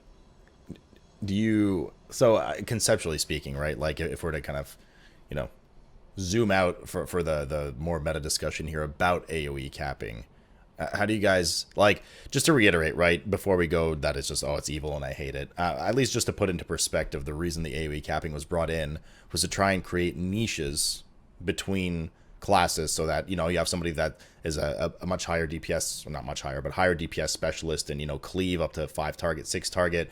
You have somebody who is uncapped and has better for AoE should you pull a huge amount of targets, you know, people that are better for 2 target, single target, etc. So the goal was to kind of create this niche that was, I guess, lost, and over time it's just kind of become either 1 target or AoE. So with that in mind, what are your thoughts on that, Vil?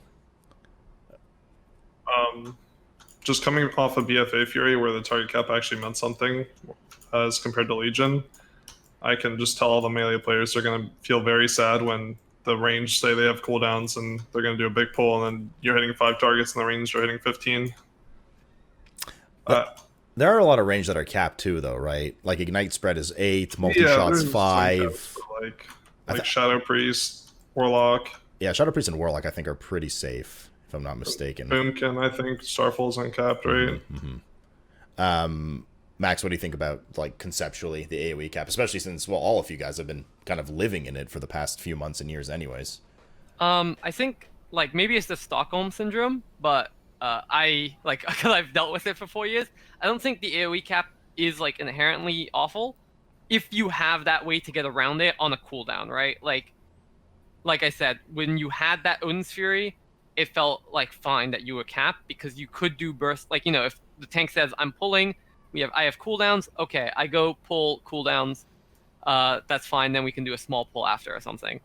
I don't think it's great for every class to be capped though, like basically across the board. And I think that's the biggest issue that most people have is they've basically just across the board just capped abilities, especially for melee, which I don't think they went about it the correct way, right? I think capping certain abilities makes sense, but they've, like Arms, for example, they just capped everything.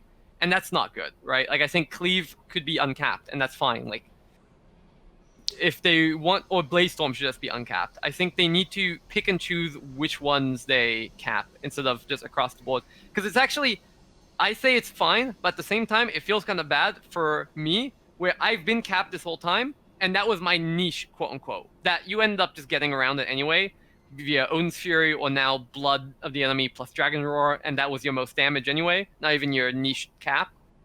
But now everyone's getting capped in melee, so I don't even have that. I can't even say Fury has the niche of 3 to 5 targets, because everyone does 3 to 5 targets for their AoE spells, and it's just who's tuned higher.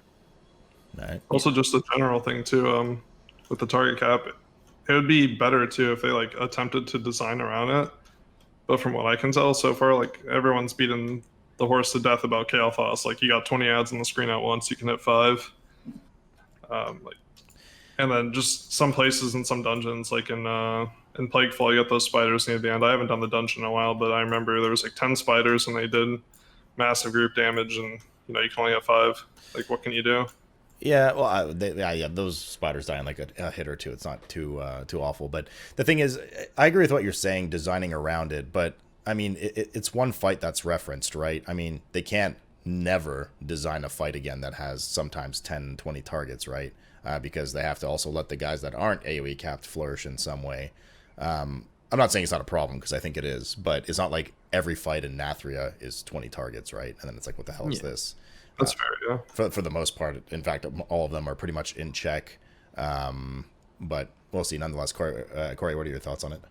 I mean, just like Max and Phil said, I mean, designing around the cap needs to be a bit more, not just cap everything and call it a day, but like Max said, like Fury had that way of getting around the cap a few times that made it help out in those big pulls.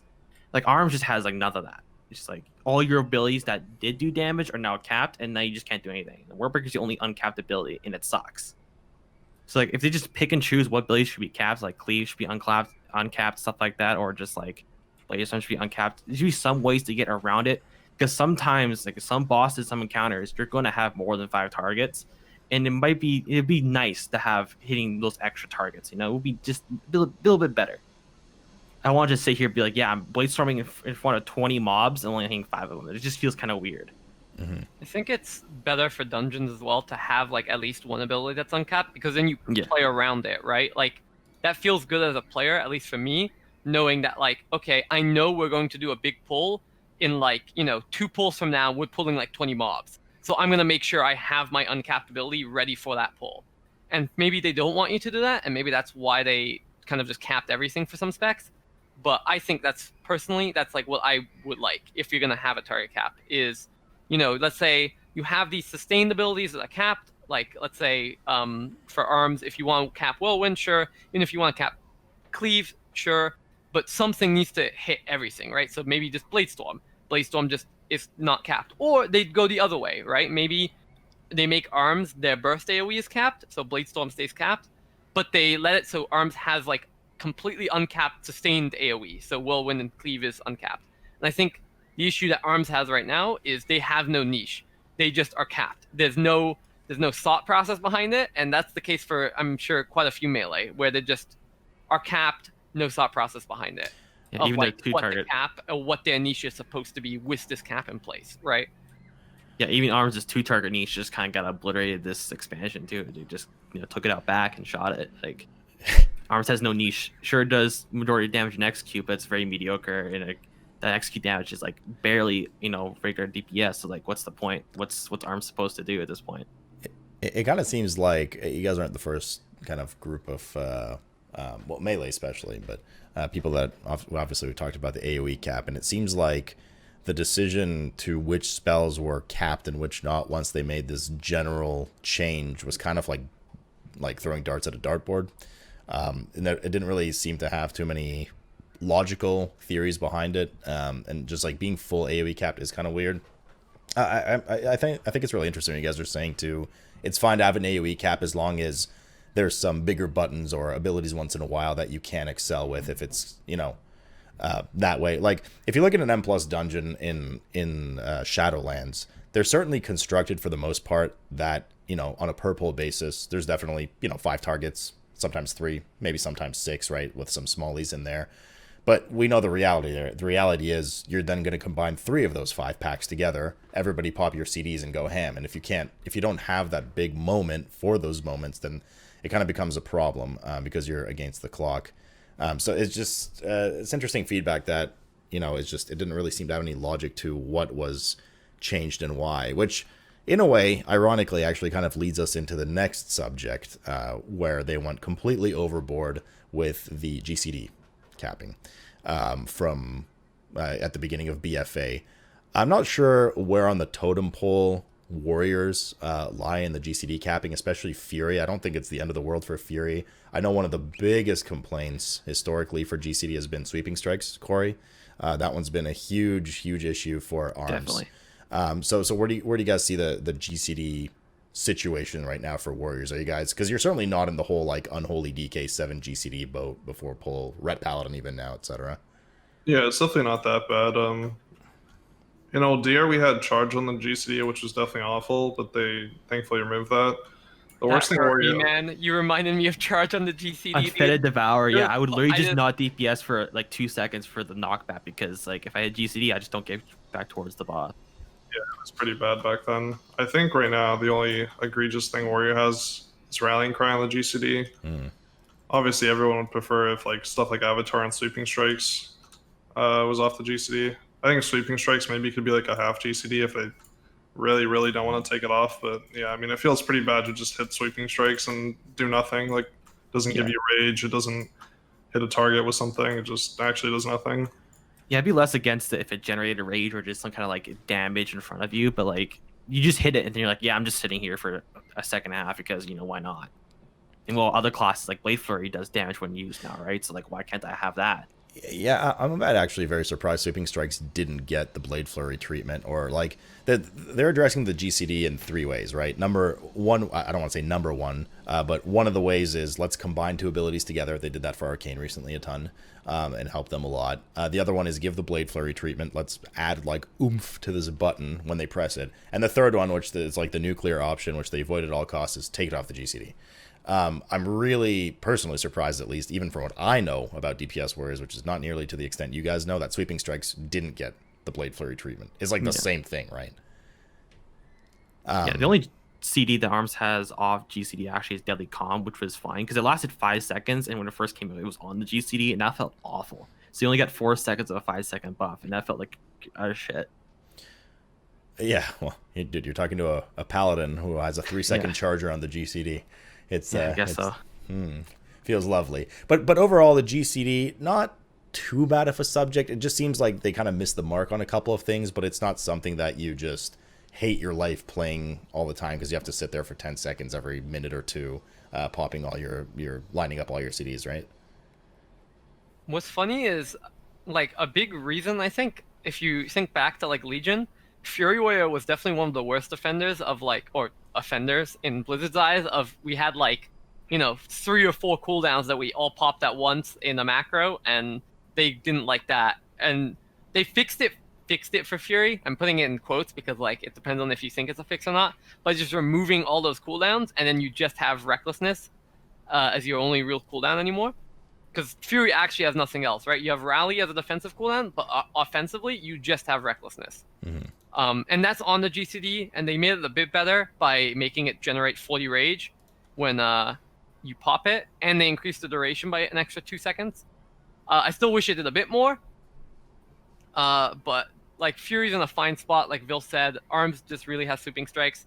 I do wish they added back some of those old cooldowns though for Fury, like Bloodbath, and brought it back and just tied it into Recklessness. You could just make it a talent where during Recklessness you have the Bloodbath effect, right? Like they have for Rune of Power. Although I know the current version of Rune of Power is what more mages like, where it's tied to the cooldown and a separate charge. Yep.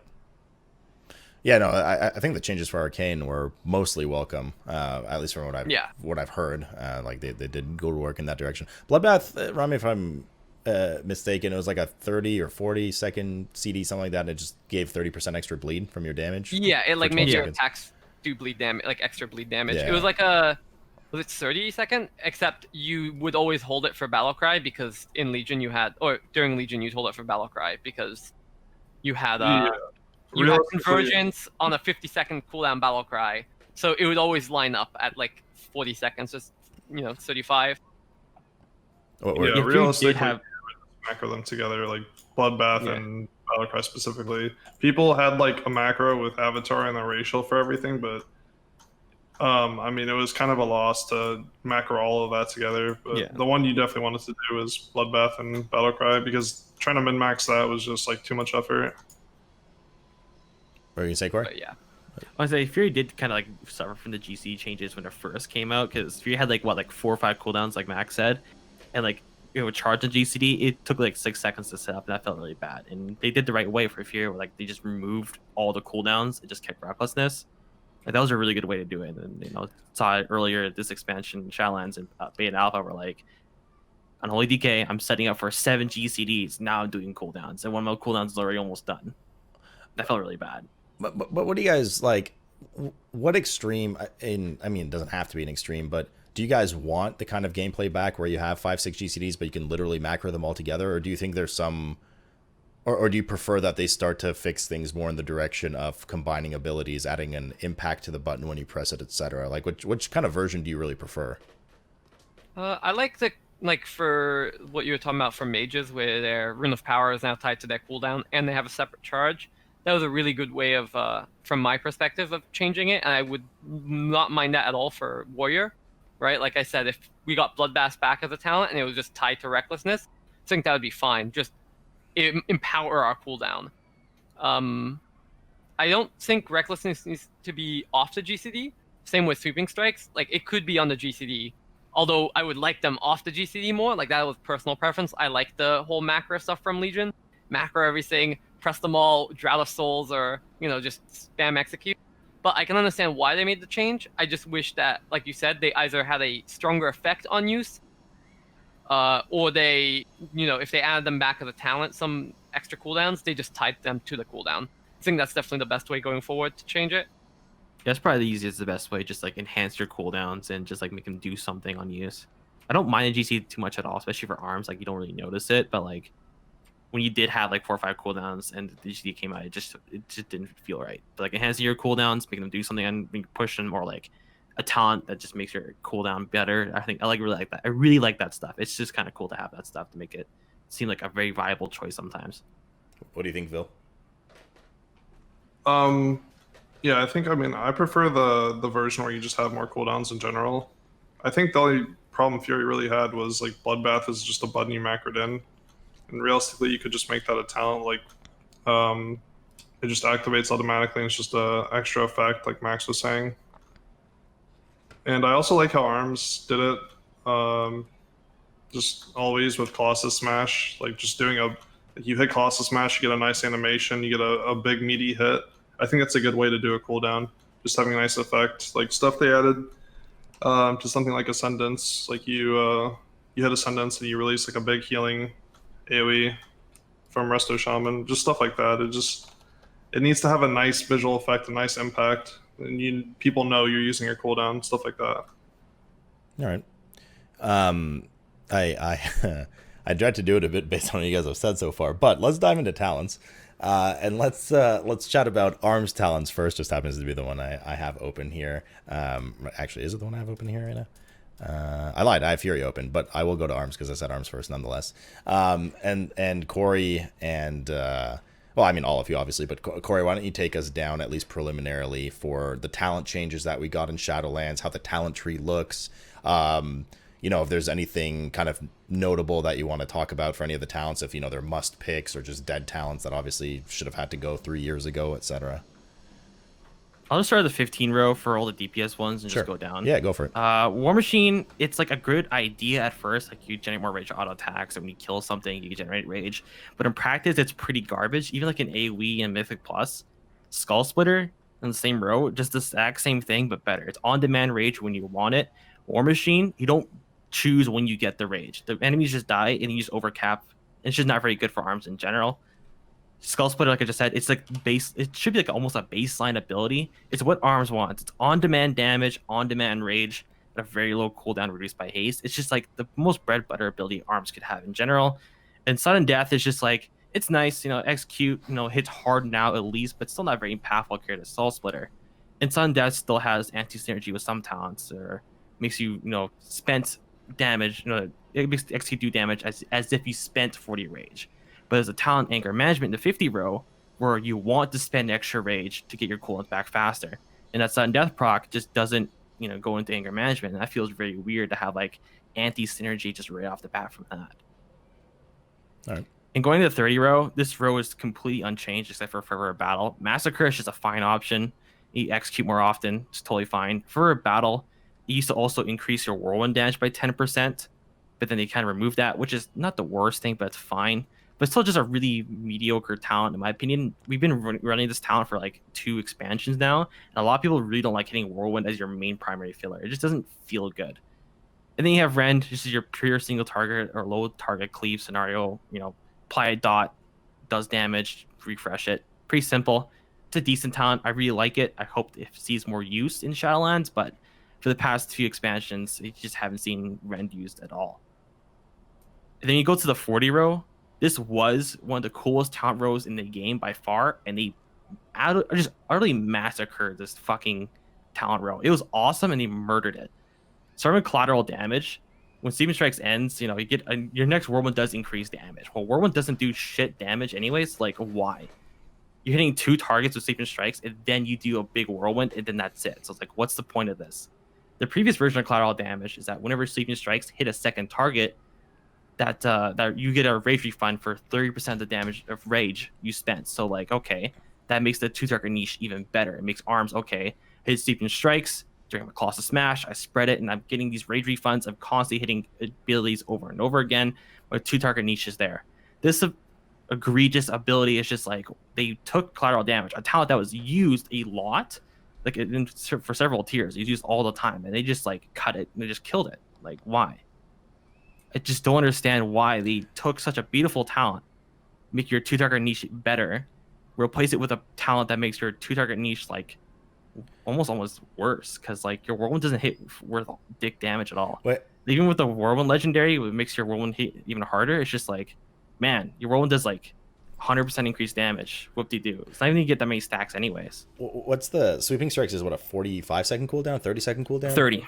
30. Okay, so in last 15. So it's basically every 30 seconds you get like a slightly empowered Whirlwind. Is that... Yeah, and it hits like maybe as much as a Blade Storm. So Right. It's like Blade Storm doesn't hit that hard at all. It's a very weak ability. So it's like, why bother even taking this at all? You're very hard spoken against this Yes, talent. I love collateral damage, and they nuked this ability. But hang I on, hate it. would you be okay with it if the numbers were adjusted accordingly? Like if it was like 250%, like whatever it needs to actually make it feel good. Like, is this still a fun mechanical talent for you? Like, is this a good design? Is it just the numbers that bother you? The design is fine. It shouldn't replace collateral damage. It Okay. just shouldn't. If they buffed it by a lot, by like maybe a 75 increased Whirlwind, or like your next few Whirlwinds hit this hard, that would be way better. But like, I just really like collateral damage, and they just kind of gutted it. Fair. And next we have Warbreaker, completely unchanged. Just makes your Colossus Smash AoE, which feels like it should almost be baseline.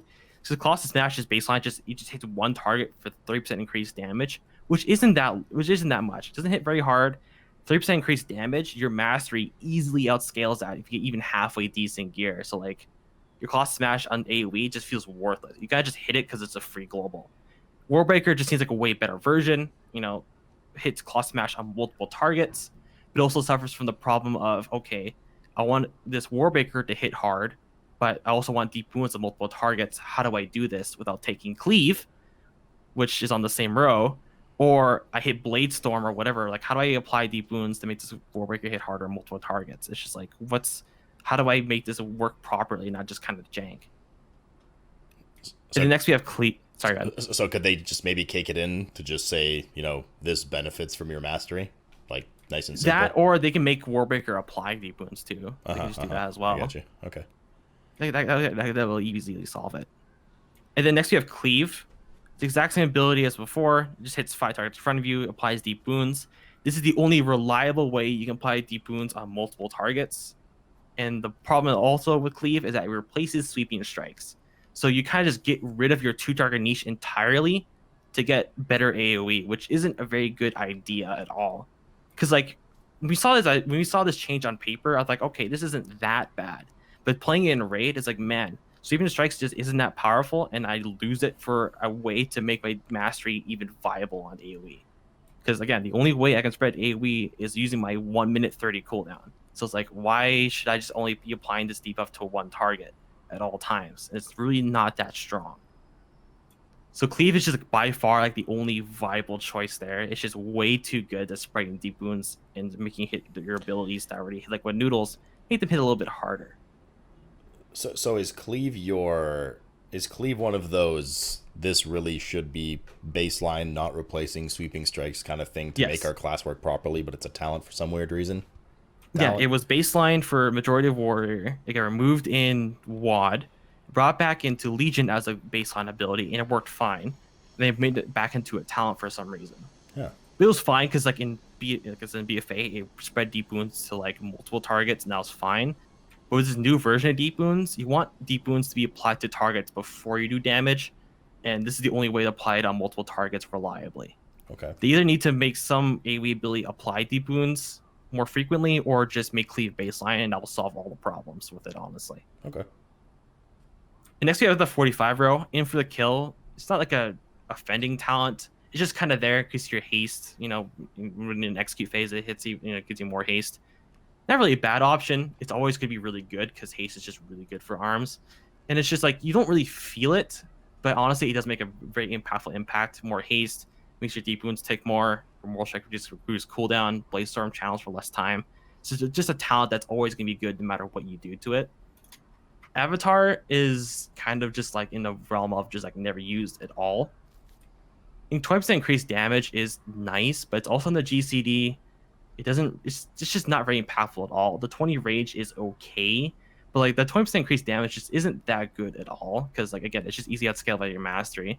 And you might as well just get like more frequent Colossus Smash casts with Infinite Kill, because the Infinite Kill will get you more damage out of the Avatar, no matter what you do with the Avatar. Just 20% increased damage for 20 seconds just isn't that strong on a 1.5 minute cooldown. It's just really lackluster. If they reduce the cooldown of it, or like just make the impact a bit better, making maybe do extra damage with X abilities, or like make the damage increase just even better, it'd be a way better option. But like, it just requires too much setup to use properly. Doesn't do anything. Doesn't really do anything. It's just like you can't just hit it and generate extra rage, which you really don't need sometimes. And then we have Deadly Calm. This was a pretty mediocre talent for all of BFA. It has a lot of anti-synergy with BFA in general, but they kind of fixed it. So on live, it's like the next 5 seconds, your abilities cost no rage. And now this version, it's your next 4 abilities by 100%, and your maximum, the increased rage cap by 30 is really nice. So when you hit Deadly Calm, you're able to hit things like, you know, Colossus Smash and other things without feeling bad, because your next rage causing abilities. So you can hit Colossus Smash, and hit Overpowers and not feel bad while hitting those. And the rage cap is also pretty nice, because you can hit Deadly Calm and you won't rage cap instantly. So that feels really nice. The talent is way better for sure. But for the 45 row, Infinite Kill is just pretty much the only viable choice, because it's just the haste does so much for the spec, and especially during execute where it does a lot. 20% haste is a lot. And it doesn't get DR'd because it's, you know, percent and not haste rating. So it's like, okay, they just get 20% haste. That's just really strong. And I think I think the DR only comes off gear anyways. So even if it was rating, so it's like, you'd be safe. It's just good no matter what you do. It's just like always a good talent. Avatar is just kind of underwhelming in every single scenario. The Calm has potential, but it really doesn't give anything too impactful, honestly, outside of execute phase, where like you just spam 4 executes in a row back to back. And then for the 50 row, I think this is probably the best talent row for arms, because there's actually some meaningful options here. Anger Management just reduces the cooldown of Colossus Smash and Blade Storm. It's pretty nice. If you couple this with Warbreaker, you get more frequent Warbreaker casts. But Anger Management has a lot of anti-synergy within the spec, because Deadly Calm, you don't spend any rage during that, so it doesn't go into Anger Management at all. And like I mentioned earlier, Sudden Death makes you get a free execute proc, but doesn't, that rage that you quote unquote would spend on execute doesn't go into Anger Management. So it's just very anti-synergy why they just like don't want that they don't want that would spend rage, that would have spent rage by saving for them Sudden Death or Deadly Calm, not go into Anger Management at all. It's just kind of weird how they killed it. It's kind of hard to think about it. It's just like, why would they make a talent that wants you to spend more rage to get your cooldowns faster, but there's other talents that make you spend no rage that you know, just kind of make you speed up your rotation, don't really do anything because you don't get your cooldown back faster. And Anger Management is just like a really good ability in general. So it's just kind of weird how they just made it so they just like have anti-synergy within the talent tree at all. It's just kind of weird to me how they just did that. And next we have Dreadnought. Overpowers 2 charges and now causes a seismic wave, just doing damage. This is a pretty fine talent. I like it a lot. You know, having 2 overpower stacks speeds up this entire spec by a lot. It does have synergy with Cleave, since Cleave actually takes overpower stacks now. So you can overpower twice, hit a hard hitting Cleave, and go back to hitting overpowers and getting extra, you know, lines of damage, making Cleave hit harder is pretty nice. With Cleave replacing the Sweeping Strikes, also has some anti-synergy there, because without Sweeping Strikes, you don't get an extra line from Dreadnought. Because with Sweeping Strikes active, if you hit Overpower when you have Dreadnought, it causes 2 seismic waves that go out in front of you. That's pretty cool interaction with the spec. But when you take cleave, you kind of get rid of that extra line of damage to make cleave hit a little bit harder, which is very weird. It's just rather just like, I don't see why they did that. It's really just cleave replacing sweeping strikes. It's like one of the main problems. I think like generically, it seems to me like they made your 40 row your quote unquote AOE row. Yeah. So they just kind of shoved everything in there. I'm not sure if it was done from like, yes, this is your meaningful AOE choice, and didn't really pay much heed to the kind of synergies or anti-synergies that worked out as a result. But yeah. Nonetheless, go on. Yeah, and then last we have Ravager. This talent was really good in Legion. It basically what it enabled you to do was to hit hard-hitting globals during that Ravager. Because back in Legion, you hit Cleave, you hit Whirlwind, it hit super hard. You dealt a lot of damage during that. In BFA, it didn't line up with any of your cooldowns. Ravager didn't hit very hard in general. Your abilities didn't hit very hard in general because Deep Wound's the majority of your damage. So Ravager was just kind of like not used at all. Going to Shadowlands, it's a bit better. It does a little bit more damage. The damage is more spread out though, because it's rather over 6 seconds to 12 seconds. So it's not the greatest change overall. You don't really do that much damage during Ravager anyways. Because the whole point of Ravager is that you're supposed to be hitting abilities during Ravager. So you'll hit Whirlwinds and Cleaves to keep doing damage. But those Whirlwinds and Cleaves don't really hit worth dick at all. So it's like, okay, I kind of make up the damage of, kind of just like, Ravager hits for 2k. And then my Whirlwind and Cleaves hit for another 2k. So I did like 4k damage there. When the Blaze Storm does like 6k damage on a slightly longer cooldown, and I can reduce it with anger management. So like, why does Ravager exist? It doesn't hit hard. My abilities don't hit hard. Why does it exist when I just take Blade Storm or anger management and just have Blade Storm do more damage to that and get it just as frequently as Ravager? Because with anger management, Ravager and Blade Storm are very similar cooldown. Is the addition of Rage per tick on Ravager new to Arms as well, this expansion, like it is for Prod? No. Okay. That was introduced in BFA, I believe. But the thing is, during Blaze Storm, you're still auto-attacking through Blaze Storm, so you still generate a Rage. So it's not like the Rage income is not really that impactful at all, because you're still generating Rage through Blade Storm. But you're also still autoing during Ravager, right? Because you just throw it down. So you get a little bit more Rage, but still just not that impactful because your abilities just don't hit hard at all. Right, fair. So like overall, Arms has some really good ideas for some talents, some weird anti-synergies within the talent tree itself, but a lot of these talents needed a lot more help compared to Fury, because Fury got like 4 new talents and like 5 of them were redesigned. Arms had Deadly Calm, Cleave, Collateral Damage, Dreadnought, and Ravager reworked, and everything else was the same. Mm-hmm. And it's just the same talents are going to have the same problems again. They're just not going to be picked because it's just you don't do anything impactful at all. All right. Vil, in this arms tree, obviously within reason, whatever that may mean to you, but like let's say realistically, what in your opinion in this arms tree is like just has been so dead for so long that needs to be completely redesigned? And is there anything that you think really does belong baseline? Like for instance, Corey mentioned Cleave. I think they could make Cleave or Warbreaker baseline. Either one of those would work. It's hard to pick because they're all so bad. War Machine, dude. Help, War Machine. War Machine needs some help. I mean, yeah, War Machine has just been dead the whole time. It's used right now because you have so much expedient. It's actually like usable. Sudden Death used to work with Arms Kit, like Spending Rage. Like that used to work on Anger Management and Tactician. Doesn't anymore. Fervor is just a slightly more efficient way of spending your Rage. They didn't nerf its AoE potential. It's still probably solid. I think Rend is probably dead. It just costs way too much Rage to maintain, and it was dead most of BFA too. Yeah, that 30 row is all about you spending more Rage that you really don't have. So it's just like, okay, Sir Massacre is like the best option there, but like Fervor, Bow, and Rend are only really used because you had Lucid. And now with losing those, they're kind of just dead talents again. Yeah, the problem with the arms tree is the talents are kind of close to each other. Like Massacre, Fervor, Rend, that row is like actually kind of balanced. It's just that they're all just bad. Like the talents, they don't interact well. They're not designed well.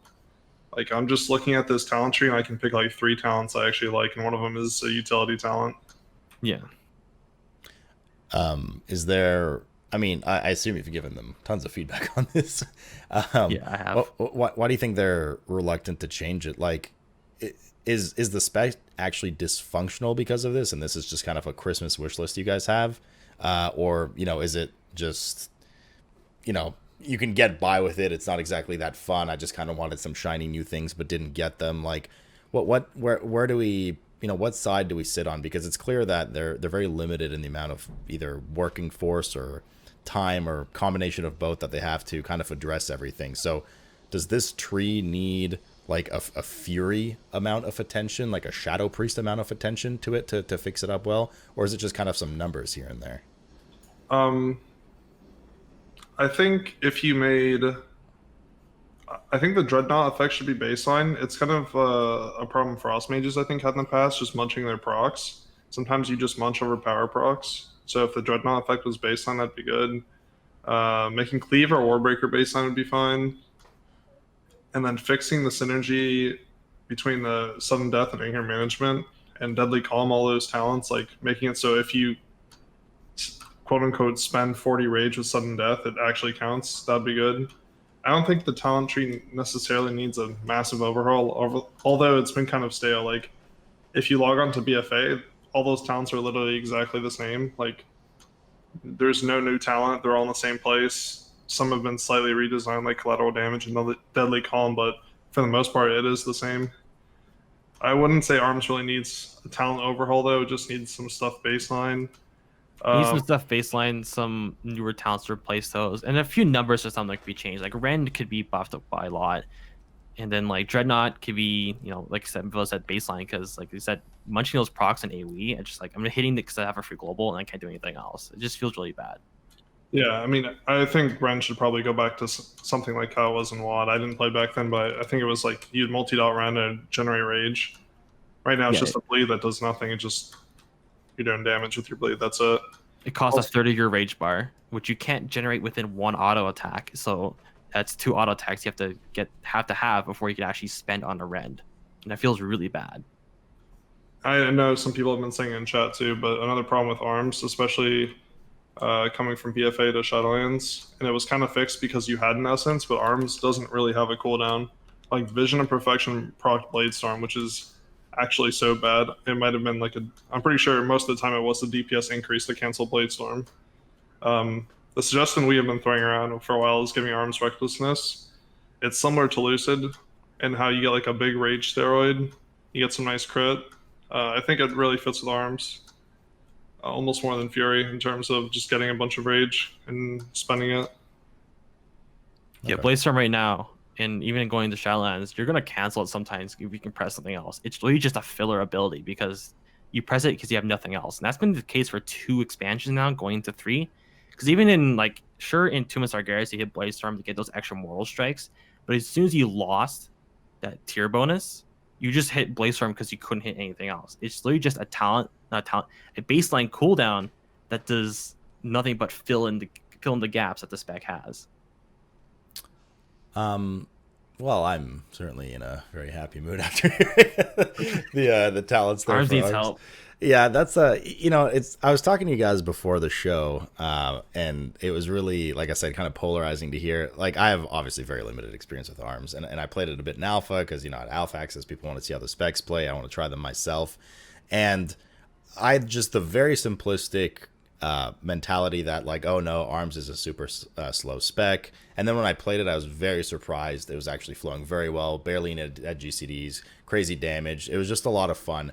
Haven't touched it since alpha, really. I told you guys, I think beginning of beta. I actually don't even think I touched it beginning of beta. So it's kind of sad to see what has like become of it, or like the path that it went down. I don't really know if things substantially changed since alpha, or I just never really realized all these issues it had. But it's man, that's disheartening to hear, guys. The alpha version was definitely a good bit different because like some of these talent changes like Cleave and Collateral Damage happened during the beta. Same with the Deep Wounds change. And Cleave also hit super duper hard in alpha too, and Deep Wounds did a lot of damage. So that felt really nice to have Cleave hit super hard, and you spread Deep Wounds already did a lot of damage. And then in beta, like Cleave hits kind of hard, and then Deep Wounds just kind of there because to amplify your abilities that really already hit pretty small damage. Yeah. I think, I think it was like Vil said and Corey both said, the talent tree isn't like completely dead. There's just like a lot of awkwardness that can just be very easily fixed, right? Like the fact that Fury got more talent row attention than Arms is just very weird, considering Arms had, in my opinion, more to fix while also being easier fixes, right? Like Rend could just be lowered rage cost just to feel at least a bit better, or maybe have some extra effect. Something like Cleave or Warbreaker could be baseline and feel a lot better. So I think the talent row isn't dead. It definitely needs attention, and it shouldn't be like most of the changes aren't like massive overhauls, right? Like they said, Deadly Calm and Sudden Death just interacting with anger management helps that issue a lot. Yeah, actually, I just remember now. Back when I was playing Arms in Alpha 2, you could Bladestorm and Ravager. Yeah, before and it that's gone again. And it was That was fun. I really liked it. it was That was insane. really fun. I mean, it was like disgusting. Oh, yeah. That's a fun balance at the time. Only annoying thing about that was the GCD. Like you got your avatar, True, your true. spear, and then yeah. I mean, those buttons do damage, so it's a little more reasonable. It was just kind of annoying. Yeah, no, I Still agree. fun, though. Yeah, rip spear. But let's head over to the Fury side of things. Max, why don't you give us the Fury talent Talk treatment about here? some Fury talents. Talk about some Fury talents. So if we're going again, we'll just like go through the DPS. I'll also talk about the utility rows because I think those are a fucking disaster for both warriors. Okay then. But so for the 15 row, War Machine is worse for Fury than it is for Arms, because Fury doesn't gen as much rage from auto attacks as Arms, so that part of the passive is worse. And it still has the same issue where the instant rage gen from killing enemies might just overcap you, which is not very good for. Like, that's the exact opposite of what you want to happen as a warrior. Mhm. Like personally, I think a very easy fix would just be like making it rage over time and increasing the rage amount. Like if it generated rage over the buff duration, that would be more usable, at least in more situations, compared to just overcapping you on something like Zool or in Mythic Plus. Sudden Death is a fun talent. Fresh Meat got changed, and it's a really good change. It now guarantee enrages you when you hit a target for the first time with Bloodthirst, which is really, really fun in Mythic Plus, right? Like I'm swapping targets constantly to hit a new Bloodthirst on them, get basically permanent enrage uptime during any Mythic Plus pack. It feels really good, really nice. Like Sudden Death and Fresh Meat are both really good talents. It's just War Machine needs a bit of love. Well, okay, I'm gonna go to the double time row after because I'm gonna complain about that row a lot. That row is awful, the 25 row. So we'll go to the 30 row. Massacre is a cool effect, and it got an additional effect in Shadowlands where it reduces the cooldown of execute by 1.5 seconds, which is very, very good. It speeds up the spec a lot during execute. It gives you more execute uptime as well. Overall, fun talent for Fury. And this row in general is all right in theory, just some of these talents are a bit weird. For example, Frenzy is a rework of the talent Furious Slash. Furious Slash was a extra button they gave you where when you hit the button, it gave you a 15-second buff, 3% haste per stack of the buff up to 3 times. They changed it so it procs off of Rampage, where Rampage gives you increased haste buff, but they shortened the duration, and they also have it so you can't target swap. So it made the talent much more limited and easier to drop off, because now you have to Rampage instead of pressing a free rage generating button, and the duration's shorter. So in this case, it's one of these changes that's very weird of what is the purpose of this change, other than to remove the extra button. Onslaught is a bit of a bloated talent in the sense where it just adds a button for no reason in a spec that is already GCD capped. It's a fun button to press. It does a good amount of damage. It generates a big chunk of rage. It has a really cool animation, but there's not really a place for it in the Fury rotation, especially if you go some of the Covenant abilities, namely Condemn. You just don't have room to press it, which is a bit weird and unfortunate because I like the animation a lot. I wish it did something else, like maybe just replaced outright of one of the buttons, like Raging Blow, just so you have more room for it in your rotation. Yeah, you get a lot of button bloat in the Fury talent tree, or just like in general, and you kind of just like start ignoring abilities, which feels really bad. Yeah, because like on AoE, for example, you have whirlwind that you need to press every third GCD, so you can cleave your next 2 single target abilities. And so you just don't have enough buttons to make onslaught work. Like, you don't have enough GCDs to make onslaught work with your baseline abilities and execute and rampage. Like, you just have too many buttons to press for onslaught to be usable, especially when you pick condemn. The 35 row, I would like a bit of a rebalancing. It's supposed to be like self-healing, mobility, or survivability, like in terms of damage reduction, but Warpaint is just way too strong, especially with the high in-rage uptime of, like, you know, you have 80%, 75 at least, or higher in-rage uptime. So I'd like to maybe even see Warpaint either removed or made weaker and baseline, just because I don't like the fact that you just have this really strong damage reduction on this row that you just have to pick. I don't think that's good balance. The 40 row got, like, this is like a completely new row basically. Frothing Berserker was in Legion and BFA, but it got a completely new ability, or a new effect. In Legion and BFA, it relied on getting very high amounts of rage. In Legion, it was just when you hit 100 rage, you got a buff. In BFA, it made Rampage cost more, and then give you a buff after casting it. Now it's just Rampage will has a chance of refunding half the rage it costs, which is honestly a good change. It's a very fun proc when it does proc. It speeds up the rotation. It's nice. Cease is a very bad talent, like, design-wise. It just... They took the Cold Steel Hot Blood effect, where when Bloodthirst crits, it generates rage and applies a dot. And they just removed the damage and put the small amount of rage gen on it. And it's just... it feels bad for anyone that played during BFA, seeing what they took that Azerite trait and turned it into. It just feels a bit bad. In terms of tuning, it's probably not terrible, just because of how much you can Bloodthirst, but it's a disappointment, to say the least. Cruelty is an interesting talent. It doesn't work with some of the other choices on the tree, because Raging Blow loses a lot of priority based on, depending on your Covenant pick or your other talents, but it just makes Raging Blow deal more damage and have a slightly higher reset chance while you're enraged. Not terrible. 45 row is completely imbalanced right now. Meat Cleaver is awful.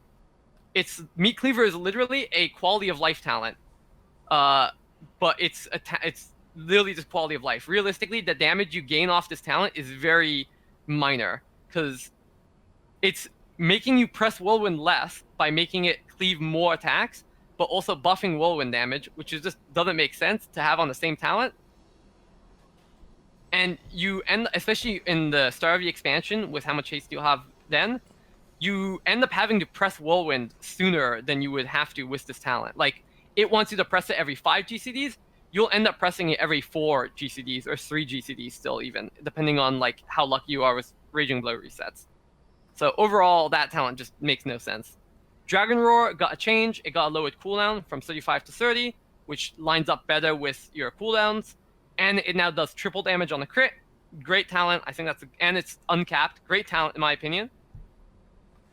Blade Storm is weird for Fury. It has a lower duration than it does for arms, and it had this during BFA as well, but it still is eating your GCDs on a GCD cap spec, right? And it's capped, so I don't see the purpose of this talent other than for meme's sake, right? And maybe the stun immunity in PvP. I've had a Dragon Roar crit out damage Blade Storm entirely. Yeah, like, it's not that good. Blade Storm is not in a great spot right now. For both specs, it's a very weak ability. 50 row, Anger Management reduced the cooldown on Recklessness for Rage spent. Not bad. Feels good having more Recklessness. We're going to talk about Siegebreaker, because Reckless Abandon is a weird one.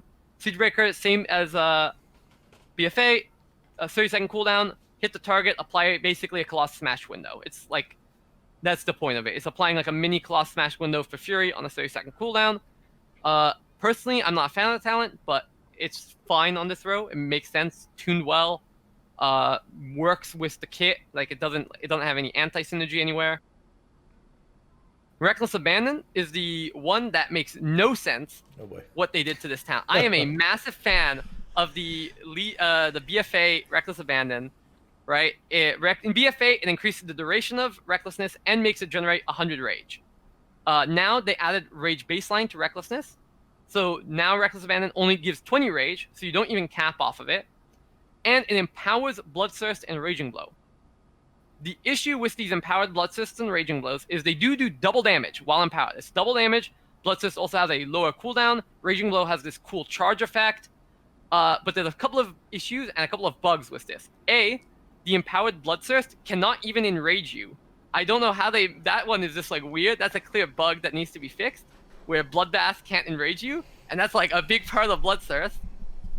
The other issue is you just don't have the GCDs to spend on Bloodthirst and Raging Blow during most of the, like, most real encounters. You won't have time to press enough of that, right? So in any AoE situation, like I mentioned, you have to press Whirlwind every third GCD, so you don't have time to press these empowered Raging Blows or use that lower cooldown on Bloodthirst. And during Execute phase, you have Execute that you have to press on cooldown, and again, it's making these low priority buttons still low priority. Like Reckless Abandon either needs to buff these abilities more or do something else, because buffing your lowest priority buttons doesn't do enough when you have other buttons that are just higher priority. And now more rage, yeah. 25. We can talk about the 25 row, which is a fucking disaster for both specs. So this is the exact same row for both specs. Double time gives you an extra charge on charge. Feels great. Every warrior loves it. You always pick that default if you can. Impending Victory got a small buff in Shadowlands. It now heals for 30% of your health on a 30-second cooldown. Used to be 20%. Costs 10 rage. It's nice, especially with the new Conduit that makes you heal for more when you Victory Rush. Not bad survivability.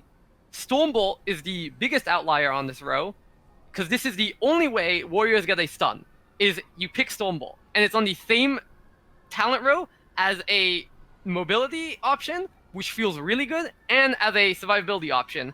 That's your only CC option. If you're doing PvP or Mystic Plus, and you're not picking Stormbolt, you're kind of, like, it's kind of trolling, right? Stormbolt either needs to move elsewhere, or just be baseline. It just feels really bad to have to talent into our only stun. The police are here to arrest you for murdering that row, by the way. Yeah, it's a bad talent row for both specs, and double time being a DPS increase too. It's just like it feels so bad. It's the same. It's the same for Prot, by the way, but Yeah. Prot has Shockwave, so Yeah, exactly. so not as bad. Vilma, man, hit me with the same thoughts on this talent tree in terms of, because I mean, this talent tree generally, except for I suppose Reckless Abandon, like it had maybe a bit more positivity to it than Arms. It seems like, coming from you guys with the amount of changes. So Vil, with this talent row, this talent tree, what do you think? Is there anything on here that really should be baselined? Is there anything that's just awful and needs to be completely redesigned, or has been dead for 3 years now or something like that? What are you thinking? I don't think there's been anything too dead besides War Machine. If they reverted back to a Legion style of War Machine where it was you get haste on kills instead of some range, it would be much better. I'm sure anyone who's played Warrior and Legion knows how good War Machine felt. Like, you'd kill an enemy, you get like basically almost Bloodlust. Obviously they could tune that a little bit so it would be so OP. But in terms of other talents, nothing has been too dead. I'd say the main problem Fury has is the talents, they're just not tuned well. Stuff like Seethe, Max brought up, it's not good. It can just never be good on current numbers. Obviously that can be changed, but it's hard to tell like how high on the priority list stuff is. But right now I don't see Fury changing basically any talents except maybe in the last row you might take Siege Breakering or Management. The rest of the stuff is pretty much locked in. Besides the 25 row, which is utility, and I know basically every warrior wants double time baseline. But Impending Victory right now is also, Max touched on it for a second, I think it's pretty broken. 30% heal, 30-second cooldown. And with a Conduit, if your Impending Victory crits at the max Conduit rank, this is like a 70% heal of your health. It's really OP. What was there? Wasn't there once upon a like double time used to be caked in, right? Wasn't there once upon a time, Warriors used to have double charge baseline, or am I just like dreaming this up? I know in WoD the first talent row was all about charge. Like one gave you two Yeah. charges, one reduced the cooldown, Yeah, and one yeah. gave it a stun. Maybe I'm thinking about something else. I don't know why I think double time. Anyways, I know Prot has yeah. Prot used to have, it has a double it has a baseline right now, but it's gonna go away in Shadowlands. It's gonna be a talent again for them. Right. Maybe I was just thinking from the prop perspective. Yeah. Okay, so I mean, it's hard, from an outsider listening to this. It sounds like Arms is not in a good shape in the talent tree, and No. it looks like it seems like they need to address. They need to have the Fury treatment for their tree as well. Whereas Fury got mostly good stuff, but there's still some lackluster stuff, right? Like Blade Yeah. Storm, Meat Cleaver, some stuff that it's almost like. But that's every spec has that, right? Right, Every spec has right. a couple of bad talents. We can deal with that. But Yeah. but that's not a good thing, right? That's not a good No. feeling. Like it Not seems great. like some stuff they kind of just plopped in there because they're like, oh hey, we need to fill in this area. Yeah, just give them Bladestorm or something. Oh yeah, just give them Reckless Abandon, but don't actually think about the implications of it. So it seems like that kind of QA and fine tuning really needs to come in, and hopefully that's something that happens in the next less than 2 months now before the expansion, or it could happen in 9.2. You never know. But yeah, you guys aren't the first to have issues with those let's just call them non-DPS talent rows. It seems a lot of specs are plagued by this, where two of the options are, let's say, mobility based, and one of them survivability, or you have a survivability, maybe even like a small damage one, and then you have like a utility. So people really want, or seem to be fans, at least from what I'm hearing from you guys as well, to just make it a thematic row, right? Like here's a mobility row, here's a utility row, here's a whatever row, so that we can choose between Stormbolt and two other types of stuns or utilities, rather than like, do I want more mobility or do I want a stun? Because that's not a very good thing to feel, for sure. But any final thoughts about the talents before we move on from you guys? The only thing I want to mention is to hit on the point you said of like, I think having a dedicated row of like, here's your utility row, here's your mobility row, also just gives you more interesting choices, in my opinion. Like, think about maybe the Demon Hunter row where they have the Leech talent, Netherwalk, or the Blur talent. Like, you have situations where you're like, okay, I'm gonna pick Netherwalk, I'm gonna pick the Leech. Like, obviously Netherwalk's gonna be universally good, but you can make a better play on some fights by picking the Leech talent, or even picking the Blur talent. I know they picked the Blur talent on like Fallen Avatar if they need to be like a pseudo rogue to soak those circles. I think those are more interesting choices than mobility when you can afford it. Otherwise, you need to take the survivability or stun depending on the content, right? Like that, to me, isn't a very interesting choice because there's basically always going to be a correct one. Whereas if it's all three utility, it's much easier to like give them each a niche that's very clear, or all three survivability, all three mobility, etc. So I definitely agree that that's a better way to make a talent tree. Yeah, I think what they could do is they could move Bounding Stride to the 25 row, and Pending to the 35 row. Make Stormbolt baseline. I think 2 charges is nice, and realistically it could be baseline, but we were getting Intervene in Shadowlands, which is, it's basically a charge if used correctly. Can even be stronger than a charge. And then they would have to add something for the 25 row, just another mobility talent. But I agree with Max. I like it more like everything on the row is like survivability or a stun or something like that. Yeah, they just seem to categorize things. Maybe I suppose is the term we're looking for. Be careful with that intervene. Yeah, don't do it on the tank, by the way, guys. I've done that before in Arclight. I've seen it I've happen been so many searching for times. ways to avoid it. We can intervene and then shield block, dude. Okay. yeah. And then shield Great. slam. Yeah, it'll be great utility. Arms can actually like intervene parry. That actually seems Yeah, like it could be intervene good. does. Maybe take a tank mechanic or something. True. It's actually a cool intervene conduit. I forget if it's finesse or endurance, where we'll get to conduits later. But it's like if you intervene a target, they just have a damage reduction on them. You can like intervene someone that gets a mechanic. They just don't take as much damage.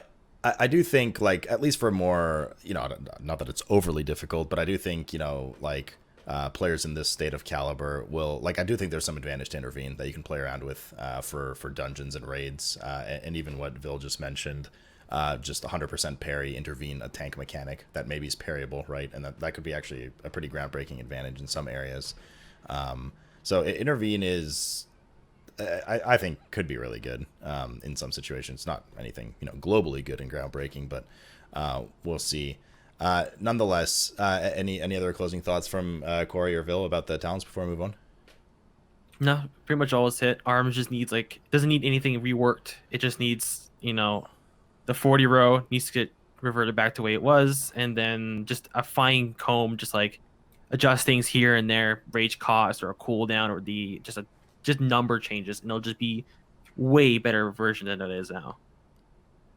All right. Anything from you, Vil? Or I think I got everything. Yeah. Cool.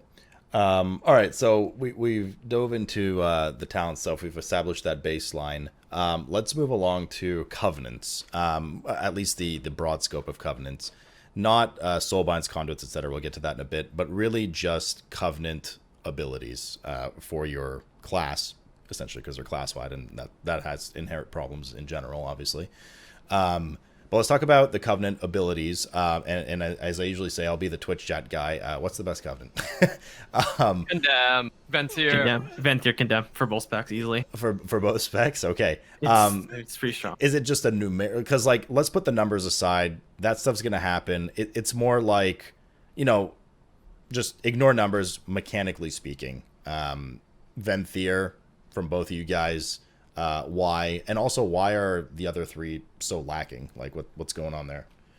Condemn definitely mechanically is just for sure for Fury the best, right? Because Condemn makes it so Execute also works above 80% health, and for Fury feels incredibly good for both single target and AOE, because you can cleave Execute up to 4 extra targets with Fury's Whirlwind, and for Mystic Plus, it feels great to charge into a pack. Whirlwind, Bloodthirst with Fresh Meat, get that guaranteed enrage, press some big meaty Condemn right away, right? That feels great. It's good for sustained cleave, burst cleave, and single target. It just mechanically fits Fury very well, especially with the new Massacre talent that reduces the cooldown of Execute. It's so versatile. Yeah, it works in every form of content. While for arms, Ventier is definitely a more single target choice, or 2 target, because they have no way of hitting Execute on 5, 6, 7 targets. But obviously just having more executes is good for Warrior, right? That's the Warrior, class fantasy, hitting executes more. So it works mechanically for both of them. I think it definitely works mechanically better for Fury, though. And if Corey wants to hit on some points for arms. Yeah, just like Max said for arms, Condemn is more of a raid scenario option for arms. But there's some other options that are not too bad. Spear Bastion used to be really, really good. It's also a very versatile option, but talking about numbers here, it just got nerfed a lot, and it's just not that powerful anymore. Necrolord got reworked. It's a way, way better version than the previous, but still kind of lacking. The critical strike chance is nice. The granted to allies is pretty strong, but the critical strike damage is kind of weird because you get the full effect of the critical strike damage after banner is ended. And at least for arms, you don't really have much critical strike chance at all because you don't really stack it. Sure, it does infect the rotation a little bit, but still not that impactful to have 30% increased critical strike damage for 30 seconds, and then all your cooldowns are done, and you don't have extra critical strikes. So it feels kind of weird. I hate banner. I gotta say, man. I agree, dude. I don't like it at all. I don't like it at all. It's weird to me because the redesign, quote unquote, that they gave banner recently and their reasons for doing it never actually addressed their reasons. With increasing it to 3 minutes, now it has one of the big things I liked. Oh yeah, party support. JK, it's only 2 extra people now. Yeah, they made it less of a buff to your group and just made it better for yourself. Yeah, better for yourself is, and I'm actually curious to hear from you guys. Just as a solo buff, how does it impact Arms and Fury? Because maybe that's a takeaway point. I don't know. Fury, it's okay for arms. Yeah, Fury it's undertuned. Arms, it's okay. It's nothing impactful. It's just okay. About this right now, I think Fury would just always take Condemn. Like Max said, it feels good. Gives you a lot of extra rage. A lot of times, cleaving it is nice. So if you only play Fury, definitely Condemn is the way to go. Arms is mostly Condemn and Raid, but I think if you only play Arms and all content, you would probably play Banner because Condemn just doesn't really work in dungeons. and the other two are just not really that good right now. Like you could play Aftershock for dungeons and raid, or for dungeons as arms, but it is so bad in raid, and the same thing with Spear. Spear used to be very good, and then they really nerfed it for like they reduced damage by 45%, so it's like not nearly as powerful at all. You guys don't put any mechanical value in Spear for M plus having like a mini Ursul's effect? It I does think have some value there. If the issue with Spear is they nerfed the damage so much, like they nerfed the damage by 45%, and they soft capped it at 5 targets, which the damage nerf alone killed it for single target. It used to be like an option for arms that may have been like worse even on single target, plus the versatility in Mystic Plus, but having both those nerfs happen at the same time definitely makes it so if you're picking Spear, you're losing a lot of value in the raid. Like it's definitely, I think Spear and Aftershock are both fine options in Mystic Plus, but I personally don't love the changes that happened to them. I think Spear got 2 nerfs and they only needed 1. Maybe it needed like a small damage nerf, but nerfing it by 45% and soft capping it was a bit extreme in my opinion. Yeah. Because it killed a lot of single target value. And for Ancient Aftershock, they nerfed the damage and rage gen on it in favor of more CC. They added the constant stun effect, which is nice, but for a DPS player, that feels a bit bad, right? Like I know I've talked about Warrior not having a ton of utility, but specking into utility and losing, because it's basically you're picking utility instead of damage, right? Which is a weird trade-off to make, especially if you're a raider. If you're only playing Mystic Plus, then I think Aftershock might be a better option for arms than Spear is. Yeah. Just damage plus utility wise, it's a nice combo. But arms is definitely in a weirder spot mechanically where each of the options are more specialized, whereas Fury can just pick Condemn and it's good all the time, no matter what.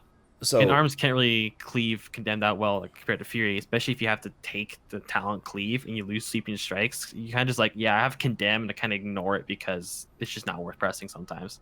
So arm, did they fix Condemn Massacre bug, by the way, for arms? Like, they did. Yeah, it is. It's working. That was super annoying. The Ancient Aftershock nerf was a bit weird. It went down from like 180 rage to 80 rage, I think. Yeah. A nerf overall, which is kind of insane to me. The damage is still like okay. I just played with it. At least on prod, it's still okay. I just played with it yesterday, but yeah, I mean, so Fury kind of lucked out then, right? It doesn't really matter what you're doing. You're just Venthyr, period. Whereas I guess Corejo, like for arms, you're kind of like if you do everything, like if you do equal amounts of you hardcore raid and well not even hardcore, but you raid, you like to raid, you love to M plus. You're kind of screwed, right? Because one is more for raiding, Venthyr is what I'm hearing, and then you take either Spear, you take maybe any of the other 3 for group content in M+. Yeah. Damn. Just not very versatile. Spear used to be a very good option for arms because again, it did a lot of damage, generated a lot of rage, very good single target, and pretty strong in AoE, and they just kind of took it out back and just like put it down. So it's very. Well, I mean, like if it makes you feel any better, right? Like if you go raiding, you'll just go Venthyr, and then when you go to dungeons, just go to Nightfane, then go raiding, just go back to Venthyr. Like you just switch back and forth whenever you want. Yeah. Wouldn't that be a thing? Just play only Fury and Mystic Plus, easy. Yeah. There's also one thing I want to touch about, but for Condemn, it's really weird. So for Fury, Condemn hits harder than Execute, but for arms, Condemn does less damage than Execute by like 2 to 3%. I know that's just a tuning thing. And no, Execute was buffed a few months ago, but I really hope that Condemn starts doing more damage than Execute again, because it just feels weird. Sure, you get to use Execute more often with Condemn, but it hits for less by 2 to 3%, and that can add up. And that's just a very weird choice. Is there anything notable for Condemn for you guys as well with the absorbed damage done to you, like from a survivability perspective? For arms, it's pretty sick because you're already kind of weak. Like, does that work for... I mean, it's got to work for a lot of things. Work on cleave. It's insanely strong. Right. I mean, in raid scenarios, it was like I prevented like for an entire night. I prevented probably like 500-600k damage. It's pretty strong. Mm-hmm. Nice passive bonus on that. And it prevents like an AoE, right? Like if the boss Shadow Bolt AoE volleys, it'll prevent that damage. Yeah, it's just a really strong part of it. Any notables from a warrior perspective, at least, from the generic covenant you get, like the Kyrian Steward, Venthyr Portal, the little Fox, and Necrolord Absorb? Like anything play into warrior for DPS warriors for that in any way? Anything you like out of those? At least for Nightfang and Venthyr, like you don't need the actual mobility at all because you're already kind of mobile. Fleshcraft is pretty nice, at least for arms, because like already you're kind of defensively weak, and Fleshcraft just helps a lot. And then Summon Steward, it's pretty nice to have an extra health pot on you at all times. Nothing too like insane, just kind of like little nice bonuses. The Venthyr and the Knife ones are just kind of like, they're just kind of there. I don't really ever use Door of Shadows or the Soul Shift at all, because I'm just using, you know, Leap or Intervene or Charge more often. Yeah, Warrior's not exactly Yeah, exactly. ret wheelchair. Yeah, go ahead. You mentioned is as someone that had to be in on Unot progression on Mythic, I would have loved Door of Shadows there, man. Get me past get me past those beams. If anything like that ever comes back up, like Door of Shadows is going to be very strong, obviously, for Warrior, because we don't have a way to get past stuff like that otherwise. We just blink past the beam and avoid that mechanic entirely. But otherwise, like Corey said, there's nothing too insane because we have enough mobility anyway, baseline, and Fleshcraft is nice, but still has the same issues other specs have with Fleshcraft, with a 4-second channel. And Kyrian Steward is probably the best universally for us, just because extra health pot and bleed, disease, curse, magic, whatever else removal. I forget what the 4 on it are. Yeah, no, it's everything but magic, but disease, poison, bleed, and curse. That is a bit notable, right? I mean, there's been a lot of talk about Nathria, of course, with having so many bleeds in there and being able to remove bleed with Kyrian File. Do you think that's something that would push you guys in a hardcore raiding scenario? Would that push you in a direction far enough to spec Kyrian just for that bleed removal at the cost of Condemn? Probably, if you needed to do that, you would just bring another class now. Easily, yeah. Okay. Kyrian is tuned enough on like single target or like raid, like 2-target encounters that, like Phil said, you more likely bring another class, or just all go dwarf. Easy solution. Yeah. There you go. You joke that it's going to happen. Mine's own. I'm waiting for the tweet from Villain Limit to be like, we're going Alliance for a tier. Yeah, Dwarf hasn't been that busted since Blackhand, and they nerfed it then, so I'm shocked they're letting it happen again. I don't think the bleed removal is as impactful as it was like originally. Mm-hmm. But just because they have changed some of the mechanics to not like, let's say Shriekwing, right? The DPS basically don't get a bleed anymore. It's just the tank. True. Or Huntsman now is a shadow damage dot instead of a bleed. Mm-hmm. But if, let's say, there was a mechanic, I think it's more likely that a high-end guild would just swap, or if you were in a lower guild, you would just pick another player, because Warrior's damage with Kyrian is, at the moment at least, too undertuned to be brought if they're going Kyrian. Right. That makes sense. All right. Let's move on to conduits. This is where it gets good. That's kind of why I scoffed. Let me just grab it here. So let's talk about Soulbind and conduits. Soulbinds themselves, we don't have to spend too much time on for a couple reasons. One is they keep iterating upon them. Two is I don't know how relevant it is to talk about conduits that aren't Venthyr as an example, since you're so adamant on Venthyr. But then again, you did mention that sorry, I meant Soulbinds, not conduits. You did mention that Soulbinds might be relevant for some of the other ones if you're more of a Mythic Plus goer.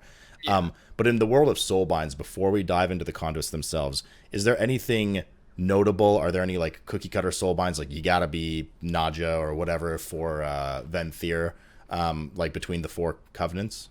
What'd you guys say? I think Ending trait on Theater is pretty nice for warriors with Condemn. It has a 1-minute ICD, so you don't just get the 10% verse buff like constantly. Mm-hmm.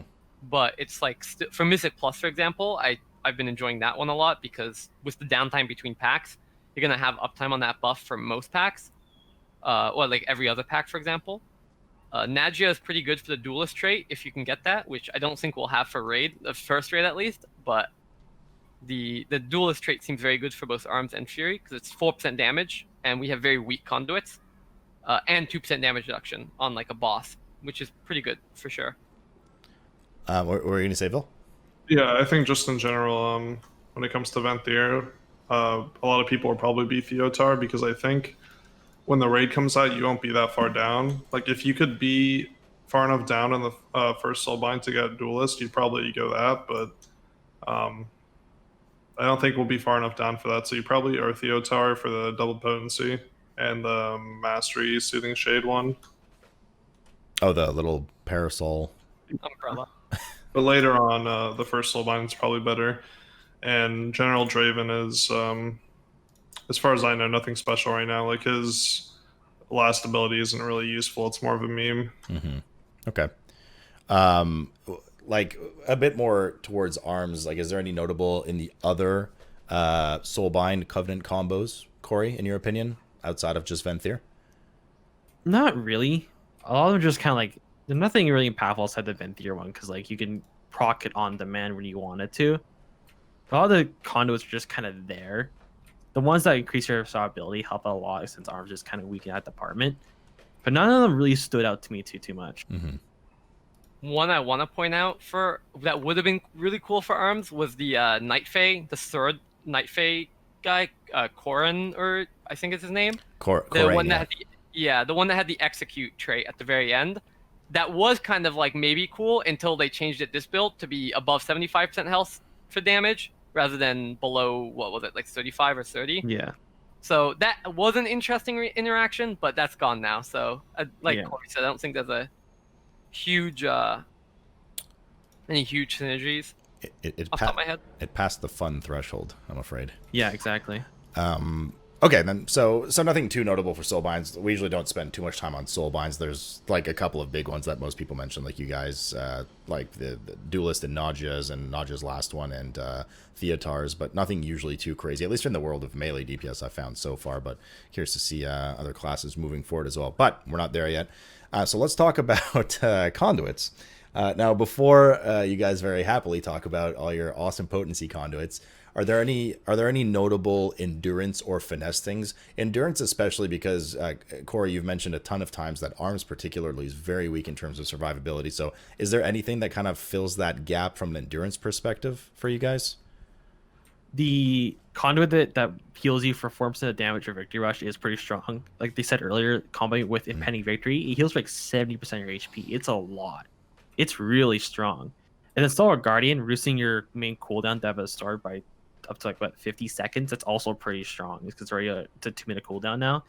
It actually helps out a lot because Diabetes Sword was already a lackluster cooldown. This expansion reduced it from 3 minutes to 2 minutes, and then with this conduit, it's be up a lot of times. You probably cheese some a lot more stuff with the parry chance as well. Maybe challenge you shout Mythic Plus, top die with a sword, tank for the mods for a bit while your tank's dead or something like that, and then go back, your tank's back, and you can taunt them back. But yeah, those two conduits actually help a lot. They're actually super impactful.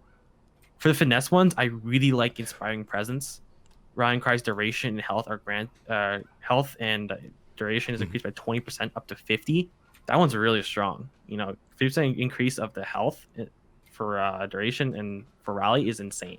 Mm-hmm. Safeguard is also good too for finesse. Yeah, safeguards too. Yeah. That's the intervene damage reduction I was talking about. Yeah. 10% up to 24. Yeah, that's 24. That's pretty substantial. That's what's intervene CD now? It's 30 seconds. So that's basically you're sacking into tank at like max rank. Yeah, you have a 30-second CD sack, which is pretty crazy as long as you don't die. But I mean, unless you're taking some massive one-shot tank mechanic most of the time, that's pretty big. Real quick, though, for endurance, out of curiosity, Brutal Vitality, up to 12% of your damage done deals... the damage you deal adds to your active Ignore Pain. I know you never press Ignore Pain, but combo this with, like, some heavy CDs or Lust or something, just popping one Ignore Pain. What kind of survivability can that give you? Like, that seems like it could be pretty good, because I don't think it's capped, right? A fair amount, but the problem is... Ignore Pain was capped to a certain degree. I think it might be capped to a certain degree, but I think the problem with that is it's really good until Ignore Pain breaks. Like, you're preventing like a pretty solid amount of damage, but then if it breaks, you have to reinvest that rage into it, and that's the main problem. Yeah, and for arms, it's 40 rage, which is quite a substantial amount. That's 1.5 auto attacks, and then for fury, it's 80 rage. Mm-hmm. It's a really big rage cost to like. That fury rage cost They generate way more rage though, which is it makes sense, right? But like still. But like, damn, like 80 rage, that's your rampage is gone. Yeah. And for Ignore Pain, that's an execute on World Strike just gone immediately. Yeah, I mean, just go ahead. gonna say, touching on safeguard conduit Mhm. from finesse. I believe you can intervene a target and they can cancel intervene, and then they'll just have the safeguard for free. Ah, That's pretty okay. sick. Oh yeah, that's because it's two separate buff IDs. Okay, I got you. Yeah, that's pretty huge. Can't wait sure. for my tank not to do that. Yep. That's really big. You know, and amongst everything exists relative, kind of, right? Not just in a vacuum. So yes, warriors, obviously you have your own issues with the rotation and all that kind of stuff and your tuning, but everything is always relative to other classes, right? Those are the classes that get considered to be brought to raids, to parties, etc.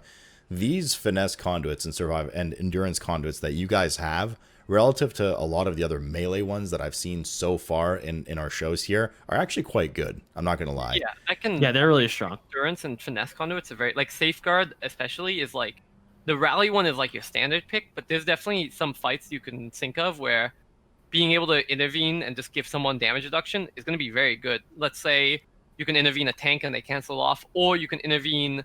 Let's say someone gets a mechanic like Sin Seeker on a Huntsman. They have the arrow on them. You want to soak that line. You could just intervene to them. They get the damage reduction, and you're in position. Like that's a pretty good like finesse conduit.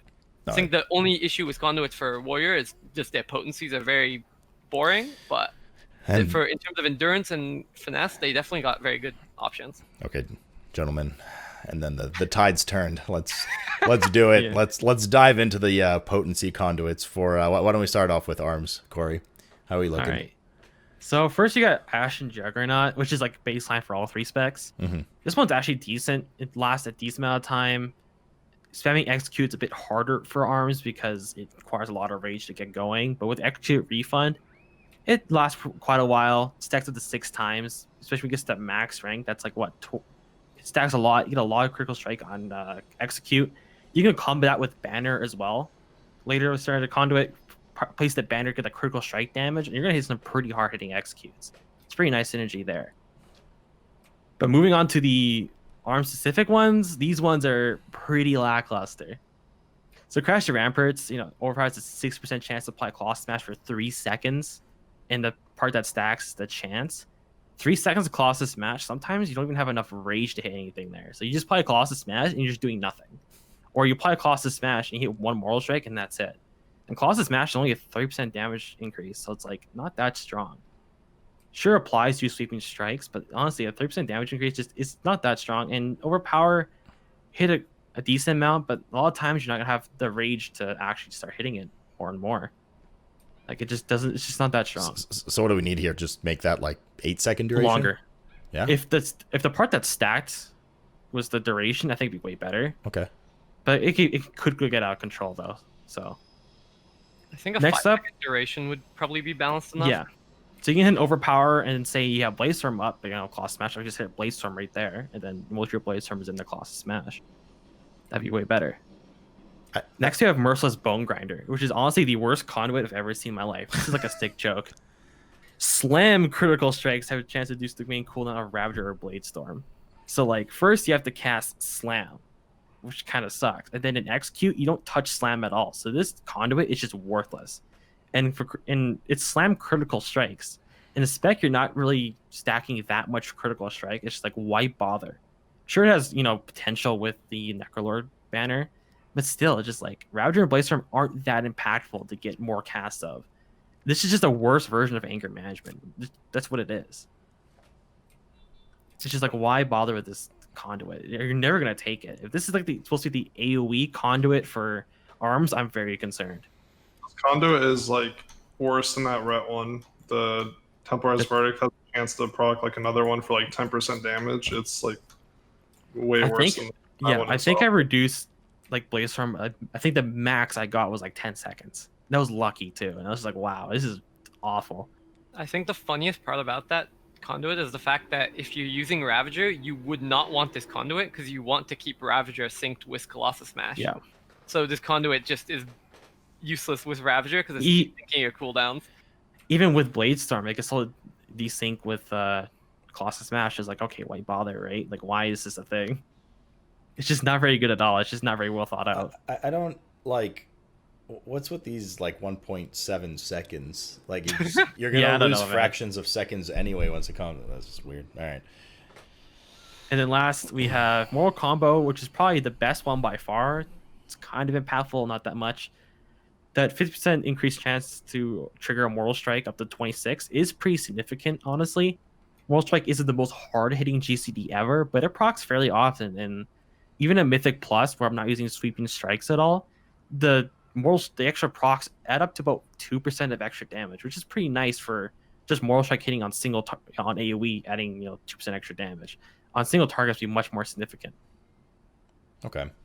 26%. Does Mortal Strike still get buffed by like overpower stacks? or Yeah, whatever it is? overpower. Okay. Yeah, I'm not sure if it consumes overpower stacks. The second Mortal Strike won't get the damage bonus though, Oh. and That sucks. Oh. the other, to my knowledge, doesn't. Like last time I tested, it wasn't. The other issue with that trait that I have is it has there's a legendary that we'll talk about in a bit, I guess, that gives you free Mortal Strikes during Bladestorm or Ravager, and that doesn't work with Mortal Combo. Yeah. Which is kind of disappointing. Seems like maybe a bug, which is weird. Might be, possibly, yeah. because It's hard to tell. It's weird. There just haven't been any bugs. I'm surprised. They're to see very one here. inconsistent with their interactions.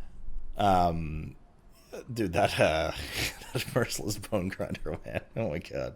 Yeah, it's actually That's rough. if I get lucky, reduce Bladestorm by 10 seconds. What do you fucking do, right? That's But rough. you know something about these conduits? None of them work on AoE. We don't count Merciless Bone Grinder because that doesn't exist, but Arms just doesn't have a functioning AoE conduit, which That's ironically the exact same as Ret, if I'm not mistaken. Ret didn't have like any, not even functional, just like design wise. I don't think they had a single potency conduit that had anything to do with AoE. Oddly enough, I don't know. I don't know what else to say other than that sucks.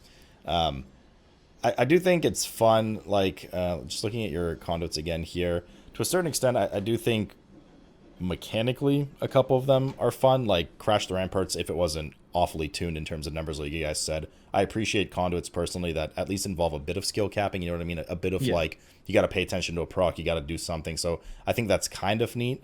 So you have the workings of some of them maybe being pretty good, but it seems to me like Merciless Bone Grinder just legit needs to be completely remade entirely. Yeah, it just needs to be just scrapped for something else. Maybe make Bladestorm or Ravager do more damage, or Whirlwind do more damage. Anything is better than this. Yeah.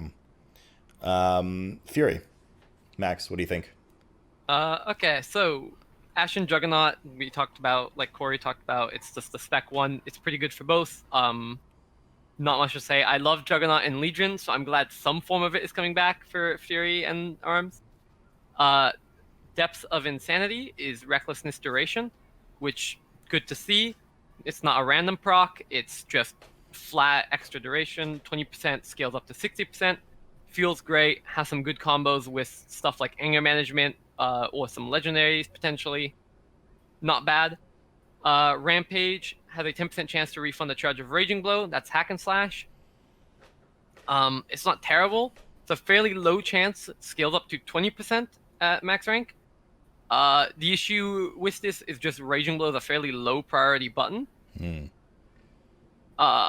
of the same issues that we saw in the talent tree then. as Yeah, well. it's just a fairly low priority button, so refunding a charge isn't amazing.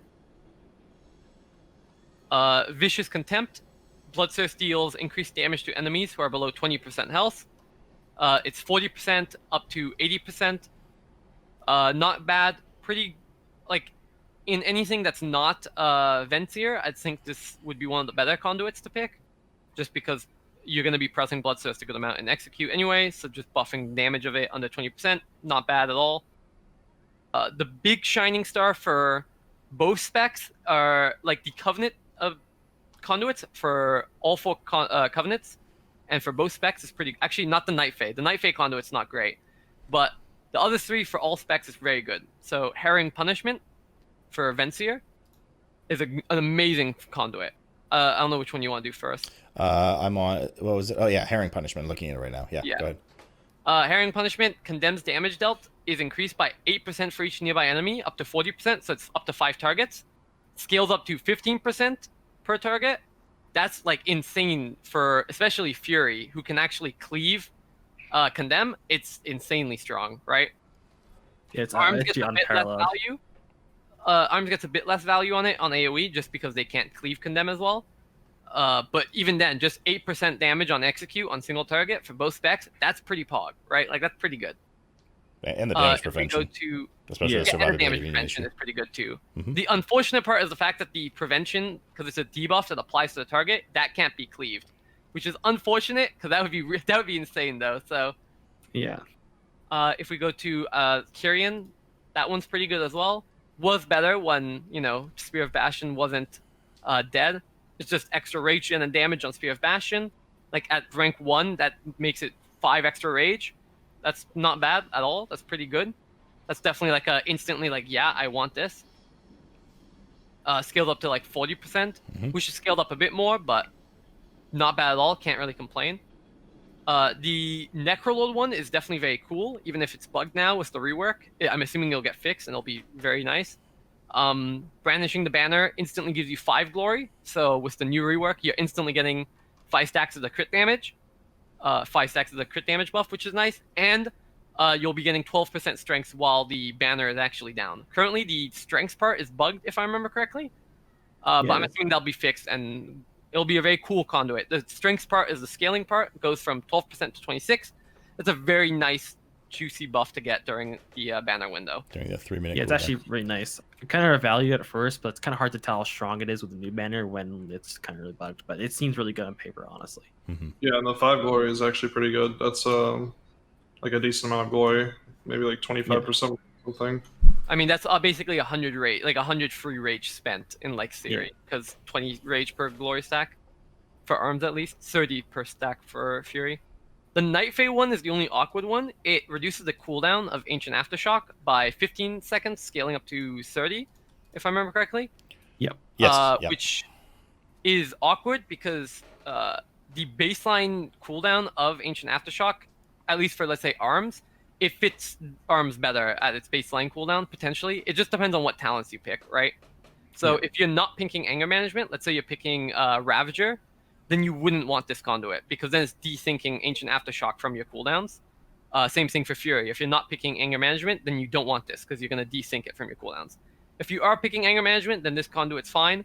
Cooldown's a bit boring, but again, can't really complain. It's not the worst thing in the world, and it's definitely a large amount of cooldown reduction, right? It's 30 seconds on a 1.5 minute cooldown. That's pretty good. It's funny, the Max was the first one who's bought this, but with the Kyrian and the Night Fae conduit, it actually basically turns Aftershock and Spear into the same ability. Yeah, one is a tether, one's a stun. Which is what you want. Right now, Aftershock is a little more CD, more rage, more damage, but with the conduit, it brings it to Spear's CD, and then with the Spear conduit, it gives it more rage and more damage, which makes it like Aftershock. So it's basically the same ability, except a little different in the CC department. I think probably the only notable difference between the two is one's hard capped and one's soft capped at 5. Yeah. Yeah. And the tether versus constant stun. Yeah. Yeah, that's right. All right. So yeah, your potency conduits are kind of shit. A little bit. Some of them. I mean, you got some good, some The bad. Restoration's cool. All our Covenant ones are perfectly fine. Yeah, all the Conduit ones are really good. Merciless Bone Grinder or fucking Crash the Ramparts. The arms ones are the ones that are mainly doomed, man. Those are fucking... Yeah. But it you do have some good finesse and endurance, I gotta say. Oh yeah, they're really strong. Yeah, I think they're pretty good. Yeah, I was very pleased with those. Vil, anything else you want to add to all those conduits we just talked over, or something maybe we didn't talk about? There was a finesse conduit, actually. I forgot about it. Disturb the Peace. At max rank, it's actually pretty good.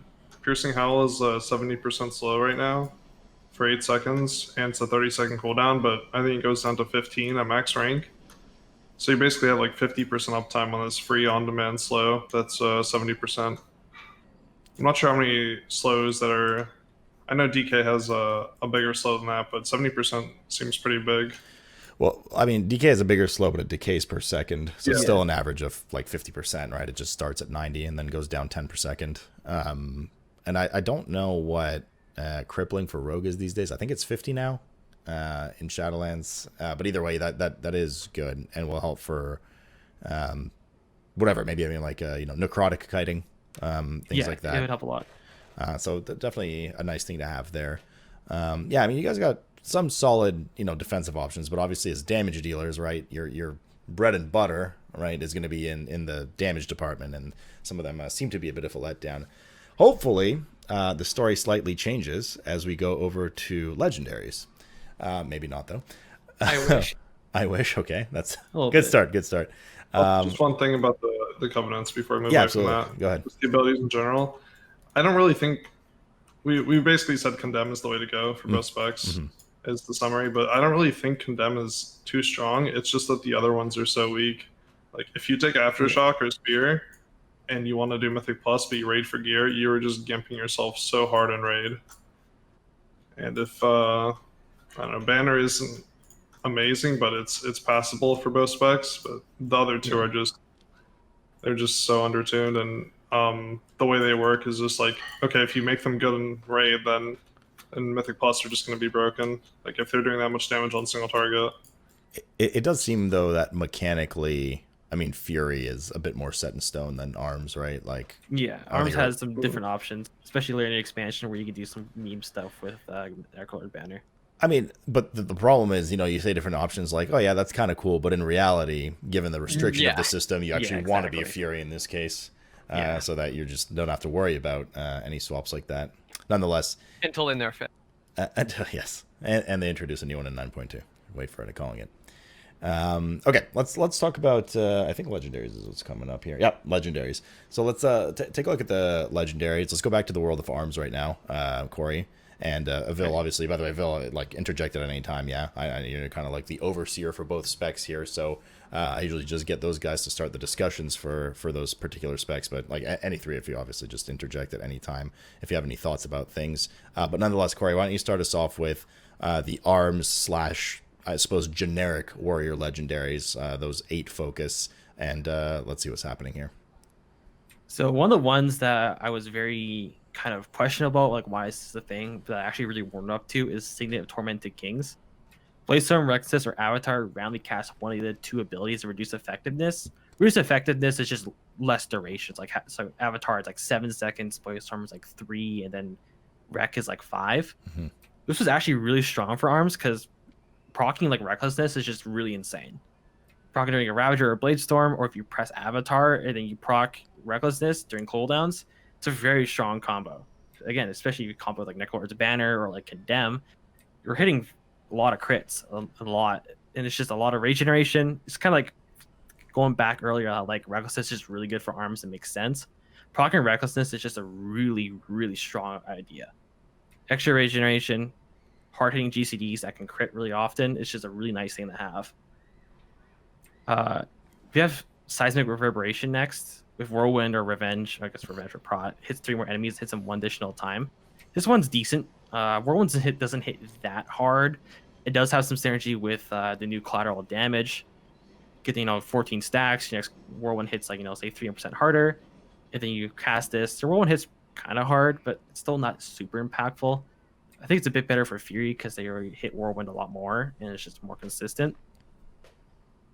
The one other generic one I want to touch on is Misshapen Mirror. Spell Reflection lasts 200% longer and applies to your party. This is absurdly strong in Mythic Plus. You should just leave that one for later. It's yeah, gonna... that's when this is a big can of worms. We need to talk about it a little bit later. I think. It's stupid. All right, that's fine. So moving on the specific ones for Arms, Enduring Blow, Moral Strike has a 15% chance to apply the Colossus Smash effect to your target for 5 seconds. This one's all right. Colossus Smash, again, not the most impactful cooldown around, but procs fairly often. I think the Moral Combo Conduit also procs it too, and then it's just a decent one. It's not super powerful. It's just kind of there. Not really great on AoE because you're not really hitting Moral Strike and you're only applying it to one target anyway, so it's just not that strong. Next, you have Battle Lord, which is the same power level as Merciless Bone Grinder. Slam has a 30% chance to set the cooldown of Moral Strike. This one is just not very good because sometimes you might hit a Slam and might not have enough rage for a Mortal Strike, and then Execute, you're not hitting Slam at all, and you don't really need to keep Mortal Strike on cooldown. So it's just like, why bother with this? Why bother with this? It's just not very strong at all. This was also designed for Arms from 6 years ago, not for current Arms. Yeah, it worked for arms when Slam did like a lot of damage. It had a lot more regeneration. It's just like it just doesn't work. It's just not that strong. Next, you have Exploiter, which is executes precision but a bit weaker, but a very welcome one to come back. Execute causes causes the target to take increased damage from execute, stacking up to 2 times, 50%. It's pretty strong, at least on paper. At least in beta right now, it's not that strong. If you combo this with Condemn and like Massacre, you're executing a lot of time. Your moral strikes are hit pretty hard. But at least right now for tuning, a 2-stack Overpower and 2-stack of Exploiter moral strike hits barely harder than an execute, so it's not that strong, at least in actuality. If they do just buff this, this legendary, or just buff moral strike a bit more, this can be one of the strongest legendary for arms. It's really good on single target, and on AoE it can be pretty decent. If you have sweeping strikes, you hit a really hard executes over and over again, and then you hit a hard hitting moral strike on 2 targets, it'd be pretty impactful. And lastly, we have Unhinged. It's a tier 20 bonus from arms, but it's really nerfed. While Ravager or Bladestorm are active, you cast a 1 Moral Strike if Ravager or 2 Moral Strikes if Bladestorm are ran at nearby enemies.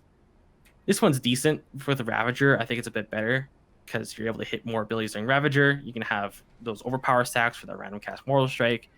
You can pop Sweeping Strikes during Ravager and keep cleaving multiple abilities. Like the extra Moral Strike is pretty nice.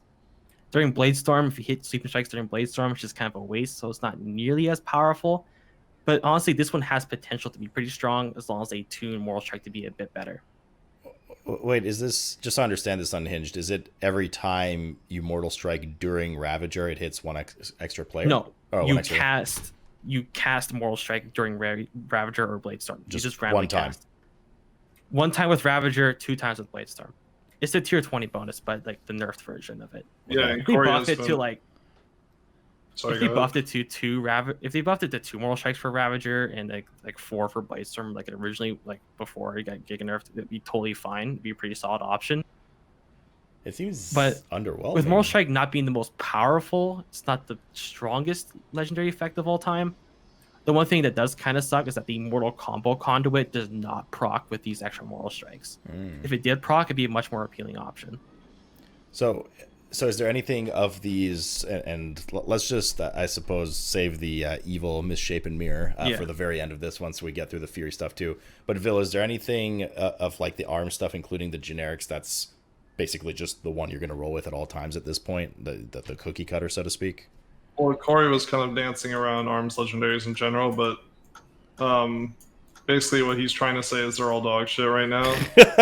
I'm pretty sure that Unhinged one could be actually 10 Mortal Strikes and it would be bad. Just because Mortal Strike doesn't hit that hard. I'm comparing it to the power level of some other legendaries that other specs have.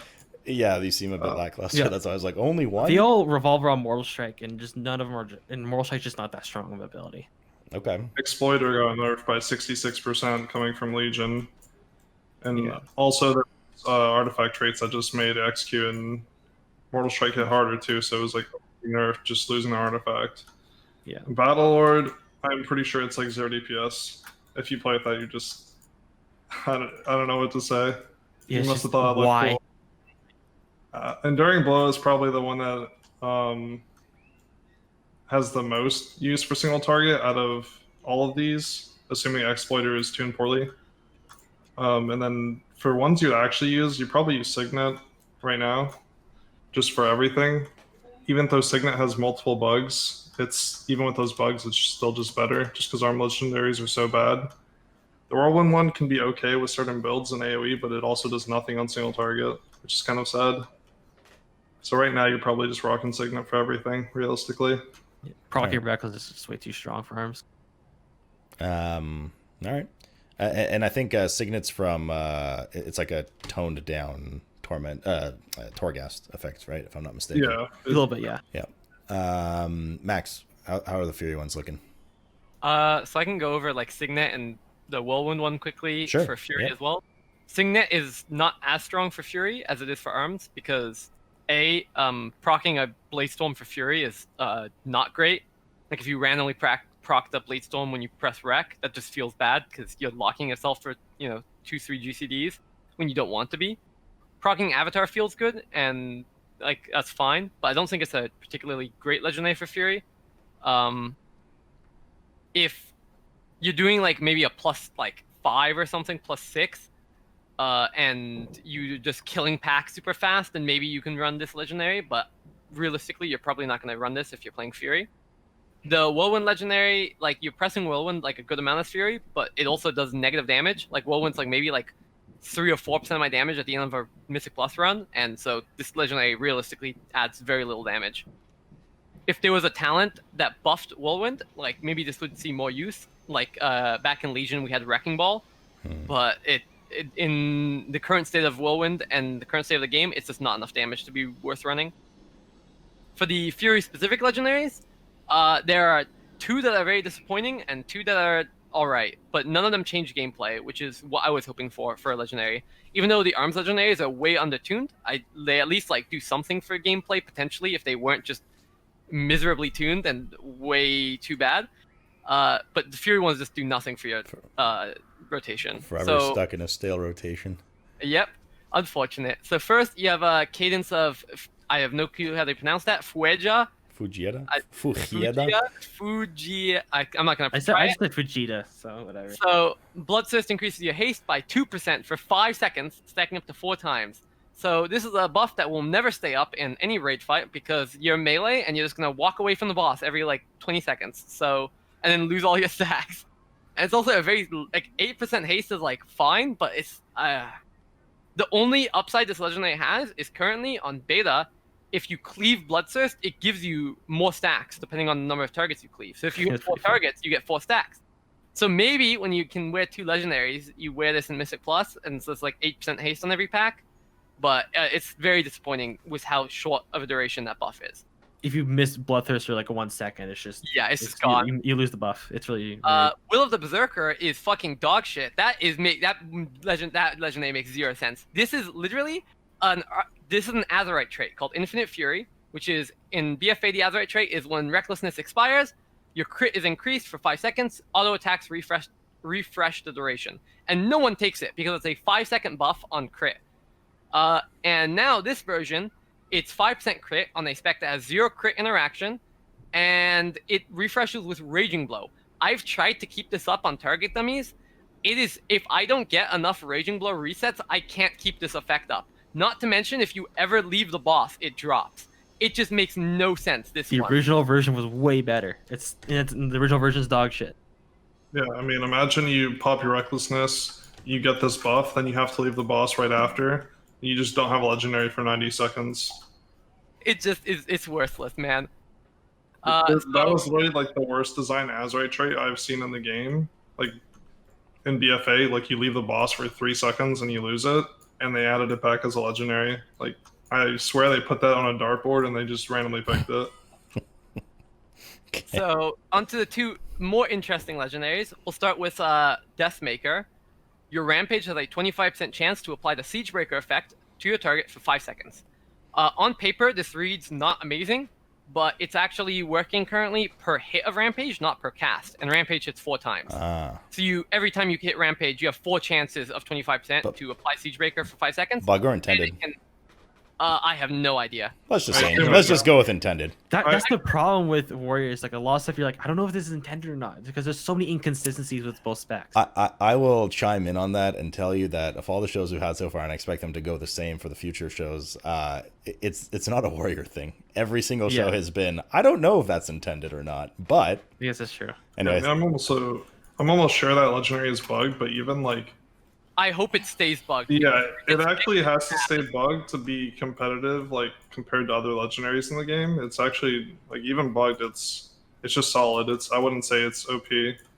With the bug, it's maybe if you are lucky, it's like 40% uptime on let's say single target, or even in AOE, it'll be like it's anywhere from 35 to 50% uptime depending on your rage gen. And that's like fine, right? Like Siegebreaker is a 15% debuff, like 15% damage increase on the target with the debuff. And it's like, if you have, let's say, 35% uptime on it, that's basically the Siegebreaker talent at that point. So it lets you not take the talent and take something else, like Anger Management. And it's like, there are other specs with insanely strong legendaries, and this is the best Fury one right now. And if it gets nerfed, then I don't know, Fury has no good ones. The other one might be good. We just have no idea because it's currently bugged on beta, and it has been for months. Reckless Defense, Rampage Critical Strikes reduce your Recklessness and Enrage Regeneration cooldown by 3 seconds. It's a cool legendary, increases the value of crit, gives you cooldown reduction on both your offensive and defensive cooldown, which is pretty cool. The one issue is it just does not work on beta. I'll get all 4 of my Rampage hits to crit and get no CDR. So I don't know. Sometimes it'll give me CDR, sometimes it won't. So it's just, I don't know what the bug is, but it just makes it impossible to accurately test. Yeah, if you combo this with anger management and the increased rec duration, it'd be pretty strong. You have a rec up for like a good majority of the fight, if eventually. From a prot warrior perspective, which I play a lot, right? Obviously, there's some things that spill over in the prot direction too, or in generics. I always felt that the legendaries, like just kind of glancing over them, for the most part, were pretty boring.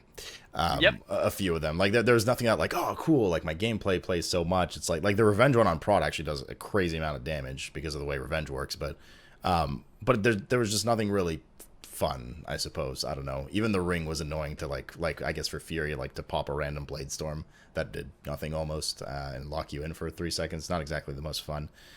Nonetheless, I think I'll have to get in my hazmat suit, but let's talk about Misshapen Mirror, which is the can of worms that you guys are not like. All right, the final legendary. So who wants to start the happiness train here? Go with Max. Yeah, I'm sure Max will do it. I just wanted to say one more thing over absolutely. Fury legendaries. If anyone out there is listening, if you can just remove that Infinite Fury one and then add like Legion Massacre back as it was a talent back then, and whenever you execute crits, you would get a free Rampage. If they could add that back as legendary, maybe just nerf it to like reduces the cost of your next Rampage by 40. That would just be so nice for Fury gameplay, and it would actually be a nice legendary. Right now, that one is just useless though. Yeah, that one's useless. Okay, so the Misshapen Mirror, I have a massive problem with design-wise because of how legendaries are crafted. On the beta right now, playing, it's not a big deal other than the fact that, like, okay, for this dungeon, I have to wear this legendary because it's way too strong, right? Like, I don't know if you've ran Sanguine Depths, like, with a warrior, but Mass Spell Reflect completely negates the third boss and the second boss for the most part because of how it works, right? You are completely avoiding a dot on the third boss that she applies, which is one of the bigger threats, and on the second boss, Castigate is completely deflected. And that's just very strong, so you want to wear it. And that means on beta, it's not an issue because you get every legendary, right, for testing. You just go to the guy, say, yeah, I buy all the powers, buy 1,000,000 Soul Ash, make my legendaries, I can change at will. My biggest issue with the legendary is the fact that as a DPS player, I like having the extra utility, but tying this utility to a legendary that I have to go out of my way to craft will feel really bad in the first few weeks. Because let's say I want to do Sanguine Depths Mystic Plus, like maybe Mystic Plus week 2. I'm like, yeah, let's do Sanguine Depths. I have this legendary. I'm gonna go craft it. I go into Sanguine Depths. We run that week. I spent my Soul Ash on this legendary. The week after, they nerf it, and it doesn't work in Sanguine Depths anymore. Just those mechanics can't be reflected. And it's like, okay, I just wasted this. And in true Blizzard fashion, they'll never mention what can be reflected, what can't be reflected week to week. They'll just change it, and you won't know until the week of, until you just dive to the mechanic. And when it works, it's way too strong. And when it doesn't work, it's useless. And you have no idea when it will work and when it won't, because it might change at any time from working to not working. And it's just not... If it was a talent, like if in theory Mass Spell Reflect was a talent, I'd be much more okay with it. It might be too broken as a talent, but just like in theory, having that as a utility talent makes more sense because I don't have to waste my legendary currency on it. That's one of my biggest issues with it, is you're sacrificing your currency for something that might get nerfed at any time indirectly by them just removing those mechanics from working. I think I just want to chime in for a sec. I think what's also very feels bad, because this is in the world of prod as well, and I think to a much less extent than for you DPS warriors, it feels bad that legendary should be, just from like a fun perspective, right? Legendary should be like something you equip and it's fun and huge damage, something happens, and you're basically going to be kind of forced to play this, right? Yeah. If it works, because it's just so ridiculously powered. But Vil, what do you think, man? I mean, I would be surprised if this legendary lasted the whole expansion. I'm almost positive there's no way it's going to the next expansion. It's just so broken into balance around it. Like, even if they made it give no DR and the buff lasted 3 seconds, like, just being able to reflect random things in your whole group is just, it's always going to be broken in dungeons. You either have to like make everything not reflectable and just make it useless, or just like not have this in the game, because negating total mechanics is just insane, especially ones that are like really deadly, and the ones you can't reflect are just like, okay, now you just don't have to deal with this, so you just sit here and do more damage. I don't know, it's just it shouldn't exist in the game at all, but it's here. The other issue with it is just by it existing, it affects like how well they can tune a warrior, right? Like if a DPS warrior or a prot warrior was the best tank with DPS in the game, and they have this legendary and it works in like, let's say, this dungeon or this raid fight, they just skyrocket. So they have to like tune us down because of the fact that we have access to this legendary, which could be potentially broken. So it's just a mess to balance and tune around, in the sense of like I said, Sanguine Depths, it's really strong. Cedar of Pain, it does like 7 or 8% of my damage because of how many stuff I can reflect in there. You can also reflect the dot on Inerva. Yeah, you can reflect the tank dot. You can Hungering Destroyer. You can reflect deflect expunge. Yep. Which is the big raid. It's like, why? There's some crazier stuff too, but I don't want to leak. I was trying to get Max to not talk about weird stuff and just keep it to there's some wild stuff. Hey, there is definitely some stuff. If they don't fix it, like you might see some crazy shit. Yeah, and it goes back to earlier, like we said, we don't like being brought just because we're buff. Now we're going to be brought because we have mass power reflect, and that feels really bad. I want to be, if I'm meta, I want to be meta because I'm a DPS spec doing DPS. I don't want to be meta because I bring this spell reflect. I ignore mechanics. So, in your guys' opinions, just get rid of the entire thing, or can we make this workable by adjusting some numbers? Like, what if it's, it doesn't DR and it only applies to the player closest to you, things like that. Like, do you see any workable, reasonable format for this legendary, or just trash it, get something else? I think the issue is if you nerf it too hard, then it's useless, and if you keep it as it is potentially too strong. And like I said earlier, you might waste your Soul Ash on it, and then it gets nerfed the next week for like whatever you are intending to use it for. And knowing Blizzard, we won't get like a refund. It's not like they refund your Soul Ash if they nerf it. So, in my opinion, just delete it and then just replace it with something else that's like, you can even replace it with another Spell Reflect legendary, but maybe just a personal Spell Reflect legendary, right? Like that makes Spell Reflect stronger for you. Mm-hmm. Maybe reflects like all spells for like 15 seconds, right? Not like that might strong, be too but... that's an example. Set the entire party, like, maybe just like reflect, maybe reflects all spells for 5 seconds, like how Spell Reflect used to be, right? Instead of just reflect one spell or 5 seconds. Yes, I'm excited to see. It's just way too strong. World first. It's either too good or too shit. World first in Athreus, 8 DPS warriors, 2 warriors per party. Reflecting. There's exactly. some shit you can reflect. Oh, I know. We don't have to get into it. I know you guys are like need to keep things private for your guilds. Like, I'm aware of all of them as well, but like it's I think just for the health of things, it needs to be dumpstered, because even if they flag most of the stuff to not be reflectable, they're gonna miss some, right? Like, there's always gonna be like 1 or 2 things that they like that leak, and then all this controversy, and probably for safety, just maybe get rid of it. And they just kind of validate Prot Warrior if you're making a lot of stuff unreflectable. Yeah. We didn't talk about Leaper. I mean, what's this day? Mobility. Hey, there is a bug where with the Barbarian Fury Warrior PvP talent, you get infinite leaps with this legendary, so that's fun. Yeah, there's some clip of some guy leaping across the mall. Yep. Just spamming leap like 100 times. Oh, also, true.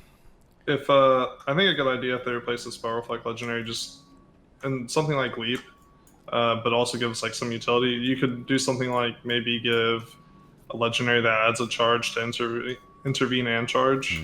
So you just have like 4 mobility spells. Obviously not much damage, but good utility and mobility there. Just an idea. That would be huge mobility because of your endurance conduit. That's right, huge utility rather because of your conduit. All right, guys. So we've now finished the like deep dive into Fury and Arms for Shadowlands. So let's circle this back around then and talk about matching these Shadowlands systems. For Arms and Fury. match it back to starting the Shadowlands discussion with what kind of Swiss cheese holes exist in the specs, and do these holes get filled, or do the weaknesses from a core perspective for Fury and Arms get addressed or fixed or helped in any way by the conduits and the legendaries and all of that stuff? Like, is it looking better after we've looked at talents and all that? Corey, what do you think for Arms? Not really. It doesn't really change the fact that a lot of talents are just kind of just dog shit. A lot of legendaries just don't do anything. The conduits aren't that strong. As you saw, the only good ones are the spec or the covenant specific ones. The arms specific ones aren't that strong. A lot of the holes just come from like the core of the spec. It doesn't generate enough rage to keep up deep wounds, and deep wounds is just a weird mechanic where you want it on top of your targets for you to deal damage, but your main ability, your main cooldown applies an AoE.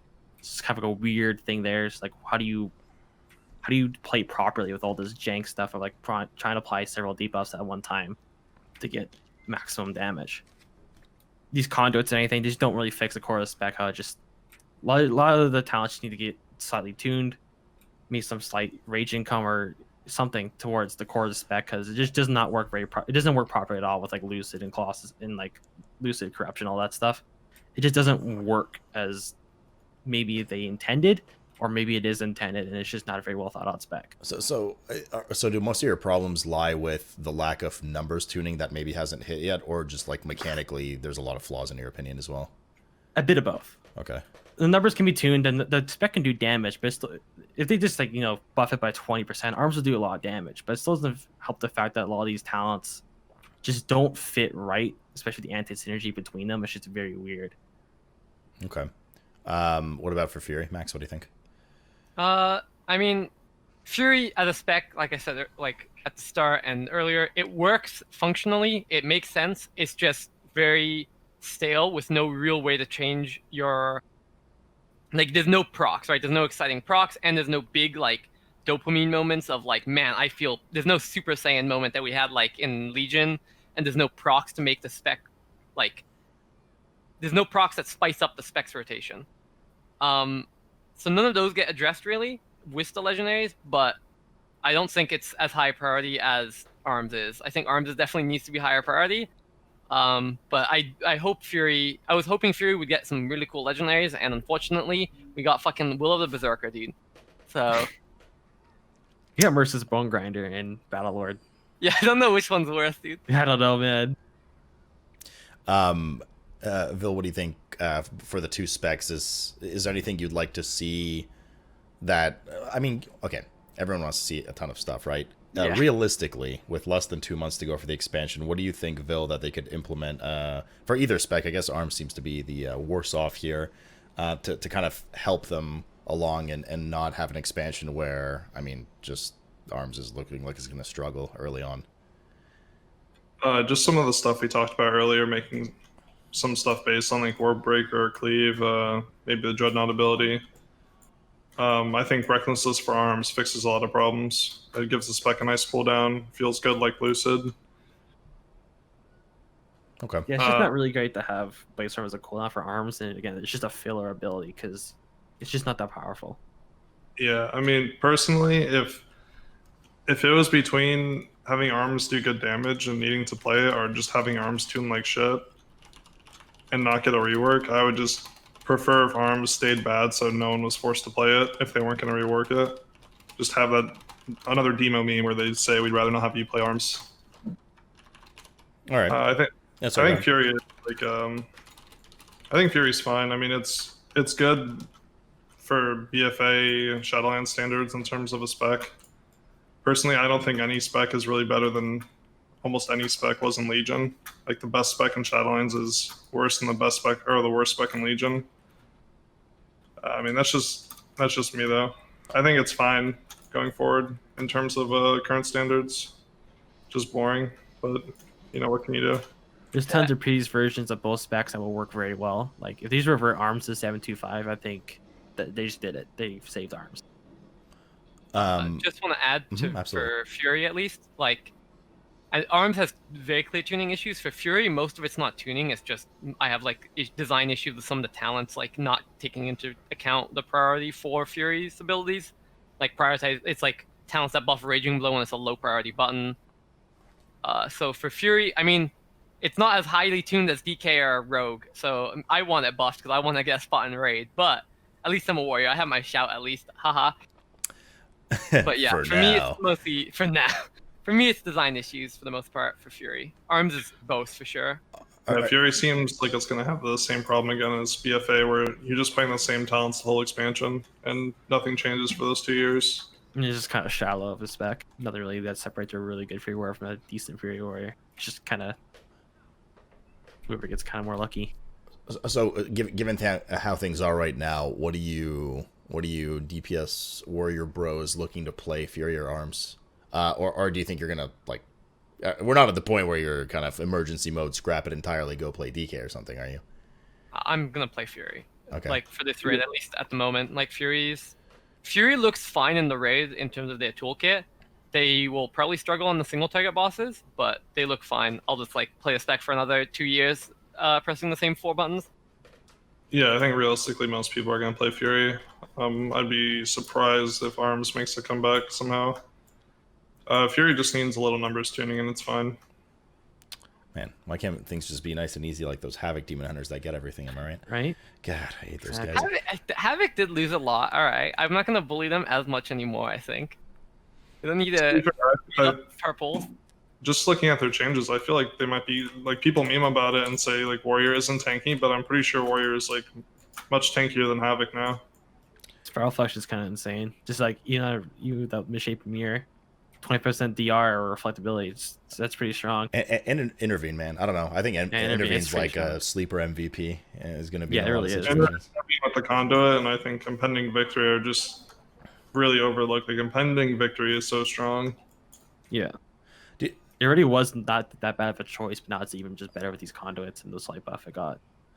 I wonder what the and you know, not to like bait mean things here by any means, but like I wonder what the disconnect is between the lack of attention to Arms, especially in your talent tree, versus like I wonder if they like, what do you guys think? Did they just run out of time and like hey, we got to dress Shadow Priest now, like sorry Arms Warriors, we can't get to your tree kind of thing? Or do you think that they're kind of just okay with where things are and like it's just as good as it's going to get right now, like deal with it? Because these aren't like small things like, oh man, I wish this talent was just buffed a bit more and it'd be good. These are just like, these just don't work. These don't synergize together. These actually hurt each other.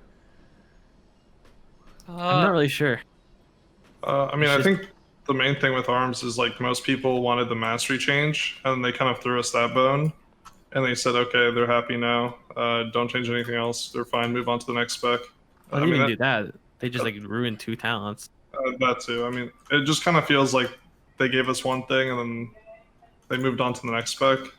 They're Also- changing the thing. Sorry, go ahead. I was just gonna say, I don't know if any other spec is like this, but the talents for Arms are literally exactly the same. Like, there's no new talents. Like maybe a 1 or 2 redesign, but the talent tree, if you log on live and log on beta, it's literally the same. Yeah. Okay.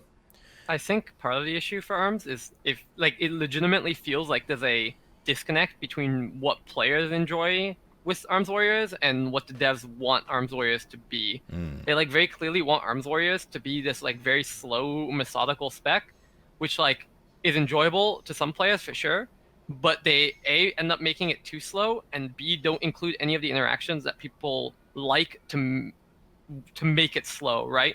So for example, a lot of people wanted to use Mortal Strike in the execute phase and have it hit hard, because that's what they liked in Legion with Executioner's Precision. And in order to do that, instead of making that baseline or making Mortal Strike do a lot more damage and be a more important button, they just made it so Execute does not apply Deep Wounds. So that way you're forced to use Mortal Strike in Execute phase. Yeah. It feels worse than using Mortal Strike because it hits hard, right? There's a fundamental difference there between using Mortal Strike because you're forced to for the damage increase on Execute and using Mortal Strike because it hits fucking hard, right? Like that's a big difference. Mhm. It feels like they miss that difference. Like they miss what the players enjoy versus what they want the players to enjoy. Okay. They're like, yeah, we'll make, Mortal Strike usable and execute. Like, it's just that. They just make it so you just have to use it. Not because it's good, just because you have to keep a debuff up.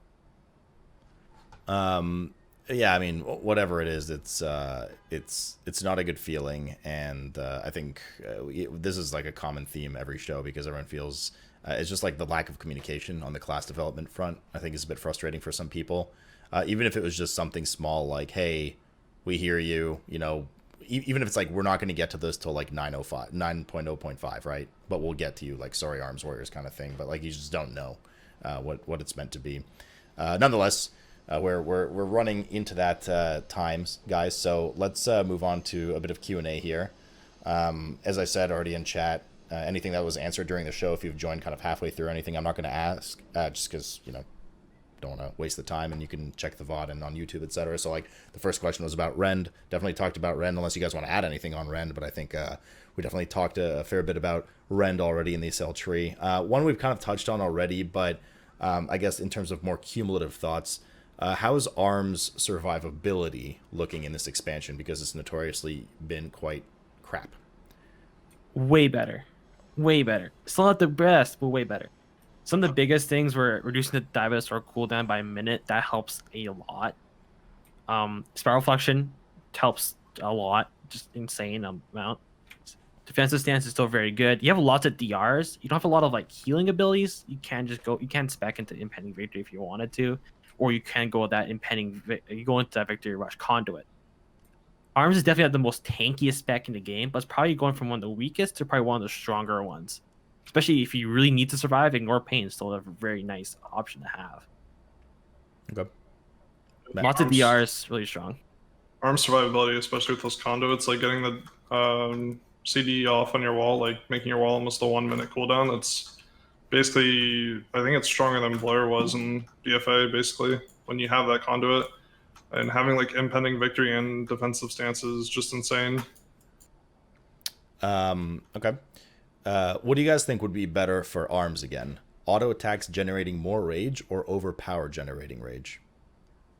I'd like overpower personally. Like overpower generating. Yeah, I think so. To make overpower generate rage though, you have to make 2 charges of overpower baseline, because otherwise munching your overpower procs will feel even worse.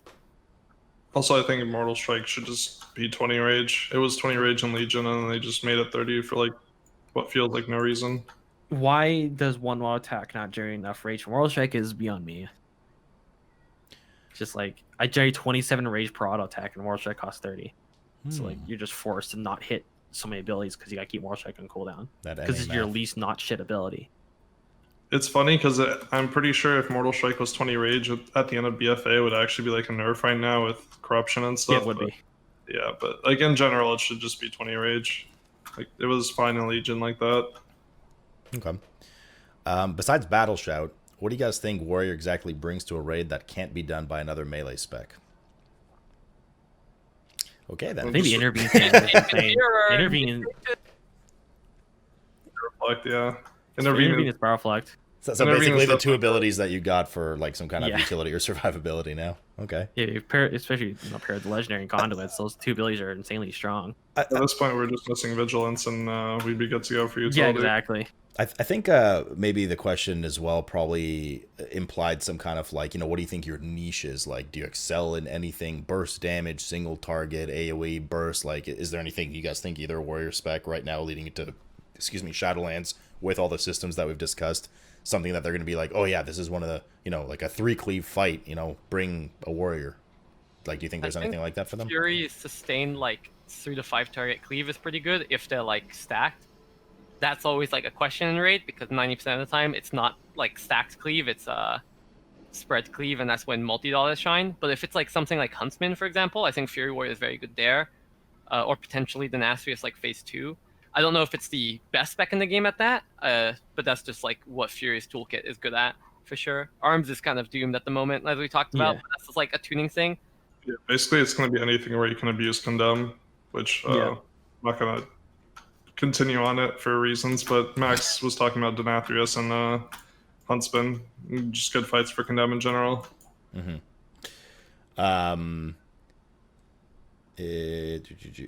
Question for Fury. I mean, I can't imagine what the answer is going to be for this other than what you're going to say, but would you like to see Odin's Fury back? I think because I liked Odin's Fury more than Dragon Roar. Like if it just like 1-for-1 replaced Dragon Roar, I would like that.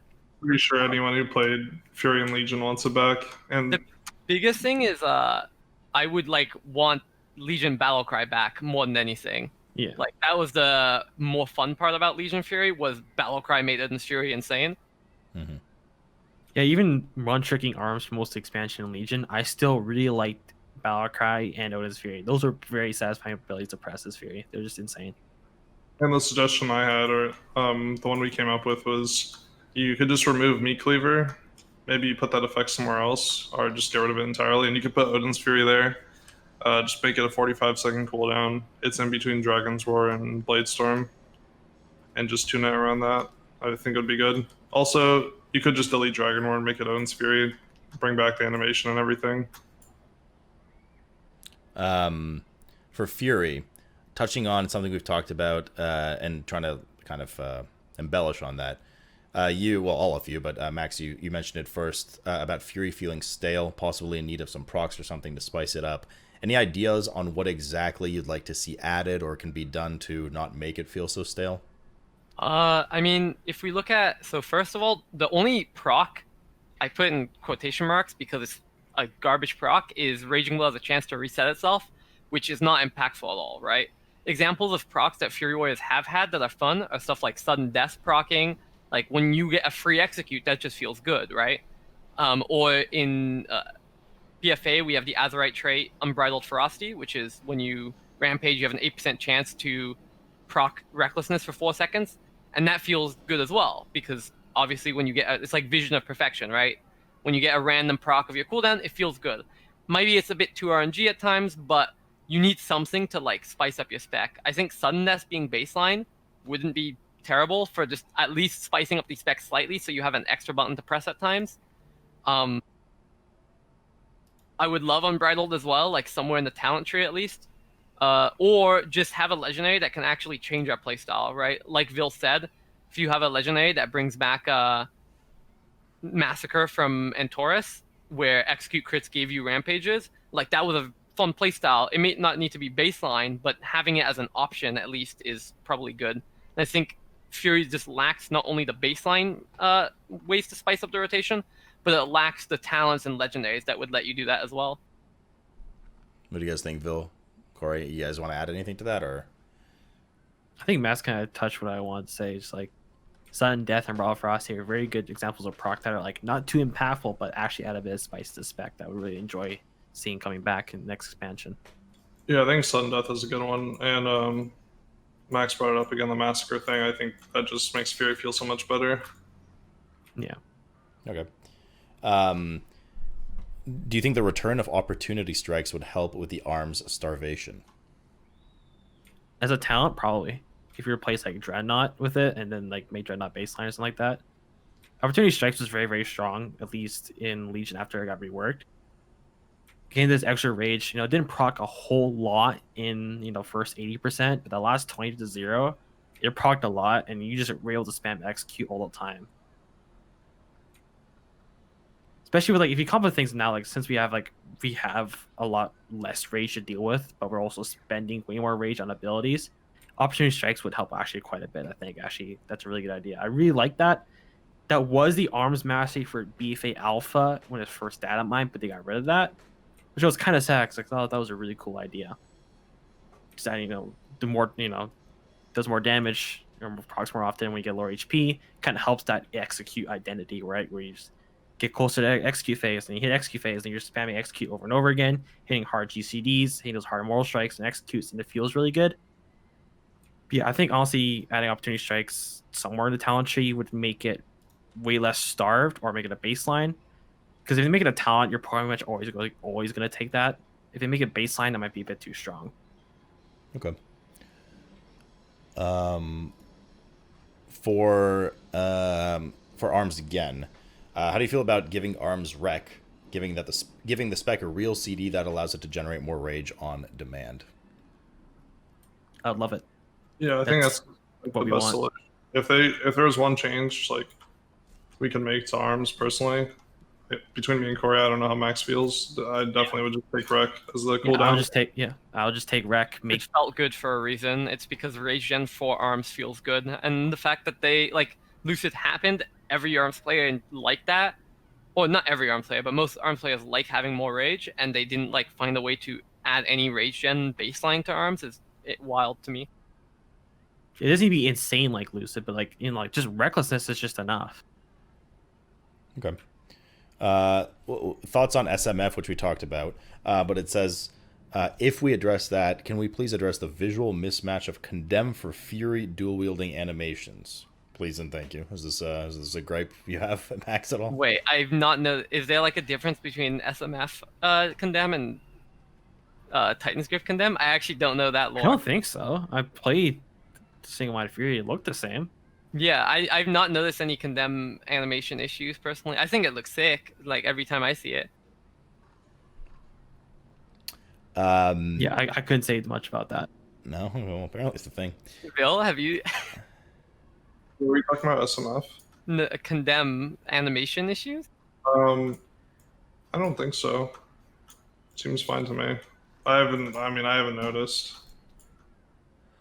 All right, we got like two more questions here. Or like three more questions. Nonetheless, what is your both from like a favorite / most effective race options for warriors, both in terms of like transmog on that race, but also and if there's another choice, then no problem in terms of racials for most effective DPS warrior. If I was going between both specs, I'd probably pick something like Goblin. I think it's pretty good. 1% haste. Gives you a nice little jump, just more mobility. Blood Elf is another good one if you're playing both specs. Crit is solid for arms. It's okay for Fury. Maybe it will get better with some legendaries. Also, Torrent isn't terrible. It's usable for Fury. It's better for arms. And then for arms, Berserking is also solid. Low key, Lifeforged Draenei, they're on use. At least the start of this expansion was stupid as hell for arms. I popped it once on Mother and it did like 6% of my damage. That stuff was stupid. We're getting into Alliance stuff. That's a whole nother can of worms. All their races are fucking overpowered. I'm just a Blood Elf, man, until I'm forced to be a troll because of Jaina. Or because Troll was broken in Nihilisa. I race change every fucking 2 months, so I can't say anything. Enjoy your dwarf. So use my gold on, man. What else am I using it on? The answer is dwarf, right? True. I play Meg Hard the most, I think. Love that race. But you can race change for gold now? Oh, I guess technically, Yeah. Thoughts on the return of Bloodbath as the main Fury CD instead of Wreck? I wouldn't mind it. I said it earlier, and like when we talked about adding recklessness to arms, I think like the current effect that recklessness has makes more sense on arms than for Fury. Because for Fury, obviously Radiant is nice, it gives you more rampages, but just for the most part speeds up the spec. It doesn't feel as impactful as it would on arms, and I think some burst cooldown would feel better for Fury, for me at least. Like I would like that. So Bloodbath being kind of a burstier cooldown, that would be cool. I think it's more likely if they bring it back though, they just add it as a talent to like replace maybe Reckless Abandon. Okay. What about CSHB staying baseline as a talent or legendary for Fury? Cold Steel, I would love to see. My ideal right now is on the Fury talent row. I would love to see Cold Steel Hot Blood replace Meat Cleaver, because Cold Steel Hot Blood would have more value on single target and give you a better sustained AoE option than Meat Cleaver currently does. And then on the 40 row replace that fucking atrocity that they attempted to like pull from Cold Steel Hot Blood and put something else there. Okay. Yeah, Cold Steel Hot Blood's definitely one of the most well-liked Azerite traits, I think, almost in that game, and then it's kind of weird that I just didn't put into the spec at all. It gave Fury a reason to build crit. Was nice. Yeah. All right. Last two questions here, because I got to get going at some point. Yeah. What Legion legendary or old tier set bonus would you guys most like to see back as an SL legendary? Like call back to a time when X was super fun to play that you'd like to see back. Whoever, you're all gonna go. Can I just say bring back a Draft of Souls, dude? Let's bring that one back. No, that doesn't. You count. can, but you can't because it's not. No. Don't bring that back. Don't like standing still for 3 seconds or 4 seconds or whatever it was. Not a good idea. I mean, I think like the unironic choice would be Massacre, but that was like a talent. But the Massacre ring was like the reason. Technically, was a legendary. Yeah, it was the fucking talent ring. I think actually just bring back talent rings, man. Those are cool legendaries. Like getting an extra talent. Yeah. Oh, it's coming in 9.2. Don't worry, they're gonna need some content. Yeah. We'll need some content. Yeah. A lot of the warrior legendaries got baked into talents. Like sudden death was removed, and that was the execute ring, and that got baked back to the spec. And like massacre is now just like way better. Right. The only thing I really want back, I guess, like the arms gloves. I'd love to have back. Help it out the rage income. That would be good. Yeah, that'd be a good one. All right. Last question then, which always comes from me at the end. If in a magical world we lived in a world where covenants had no player power tied behind them, right? So just aesthetics, lore, all that kind of stuff. Which one would you pick? Ventir. Yeah. Well, good for you. You're already taking Ventir. Exactly. I'd probably go Ventir too, or maybe Necrolord. I'd probably go Necro or Bastion. I think I like Bastion a lot more. Wow. No fur. I hate the Bastion color palette, man. That's like my hot take. Corey wants to get knife. He's just lying to I us. was gonna say, No, I don't like Knife A that much. I don't like that Knife A stuff. No furry love love in the Bastion. warrior community. Okay. All right, guys. So just to close up here then, as we do with all the other shows, just final thoughts for the show. So if you have anything, whoever you want to, whatever thoughts you want to throw out, hopes could be directed towards the devs, could be just community-based thing, could be whatever you want. Just final thoughts for the show. Vil, why don't you go first? Thing I promised to bring up for someone was Des Mephisto. He wanted us to bring up how you get heroic leap after flying in Shadowlands right now. When on live, you get at level 20. And, he's a really avid leveler, so it kind of sucks for him. So I had to bring it up. Okay. I did. Yeah, see him he's tweet really that, adamant actually. about that. Yeah, well, that's fair. Yeah, that it also doesn't make sense. Like, yeah, like what he's saying makes sense. Like, I don't know why they do Yeah, that. it does make sense. Anything else, Phil, or just that? Just to reiterate, if they're gonna make one change to arms, just give it recklessness. If they don't want to fix the whole spec, we can survive with that. Fury is. I don't think Fury needs many changes. If they're gonna focus on the spec, just focus on arms. All right, Max. Delete mass power reflect and fix arms. That's my final thoughts. All right, and Corey. And just like Vil said, I guess another thing, if they only had to change one thing or two things about arms, is that just revert all the changes to the 45 row, the 40 row, like the collateral damage, cleave, warbreaker. Just revert the changes there at least, because now they'll go back to a really good talent row. Other than that, other than arms needs like a really good rework for not rework but tuning. That's really all I can say. It's just please revert that row. Okay. All right, guys. Well, certainly a lot of it seems like a lot of like tuning issues and definitely a lot of talent areas that need to be addressed. Not to mention that god awful Conduit or a couple of them. But nonetheless, dudes, I appreciate taking the big chunk of time to hang out and talk everything Warrior with me here today.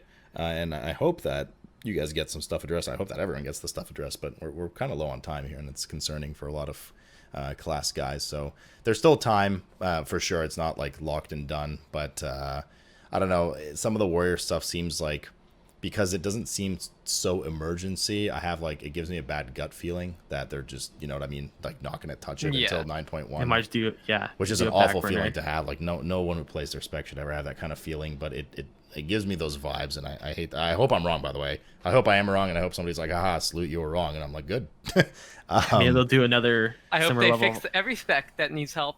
Yeah. And for sure. Maybe they'll do a 725 rework again for arms and then totally rework it from the spec that they love. Could do like 95. Nonetheless, guys, thanks for coming. Definitely interested to catch up with you guys and just the Warrior community in general moving forward. Maybe we'll do another one of these shows, once things are live, like after progression and stuff, and see where things stand. But I appreciate it. Thank you for coming, and a lot of really good thoughts today. It was fun hearing what you guys had to say about Fury and arms. Thank you for having us. Yeah, thanks for having us, man. Yeah, really appreciate it. My pleasure, dudes. Okay, guys, chat, you have all their socials there. Make sure you hit these guys a follow. Make sure you spell Vil in your mirror when it's foggy after a shower, because he doesn't have any socials.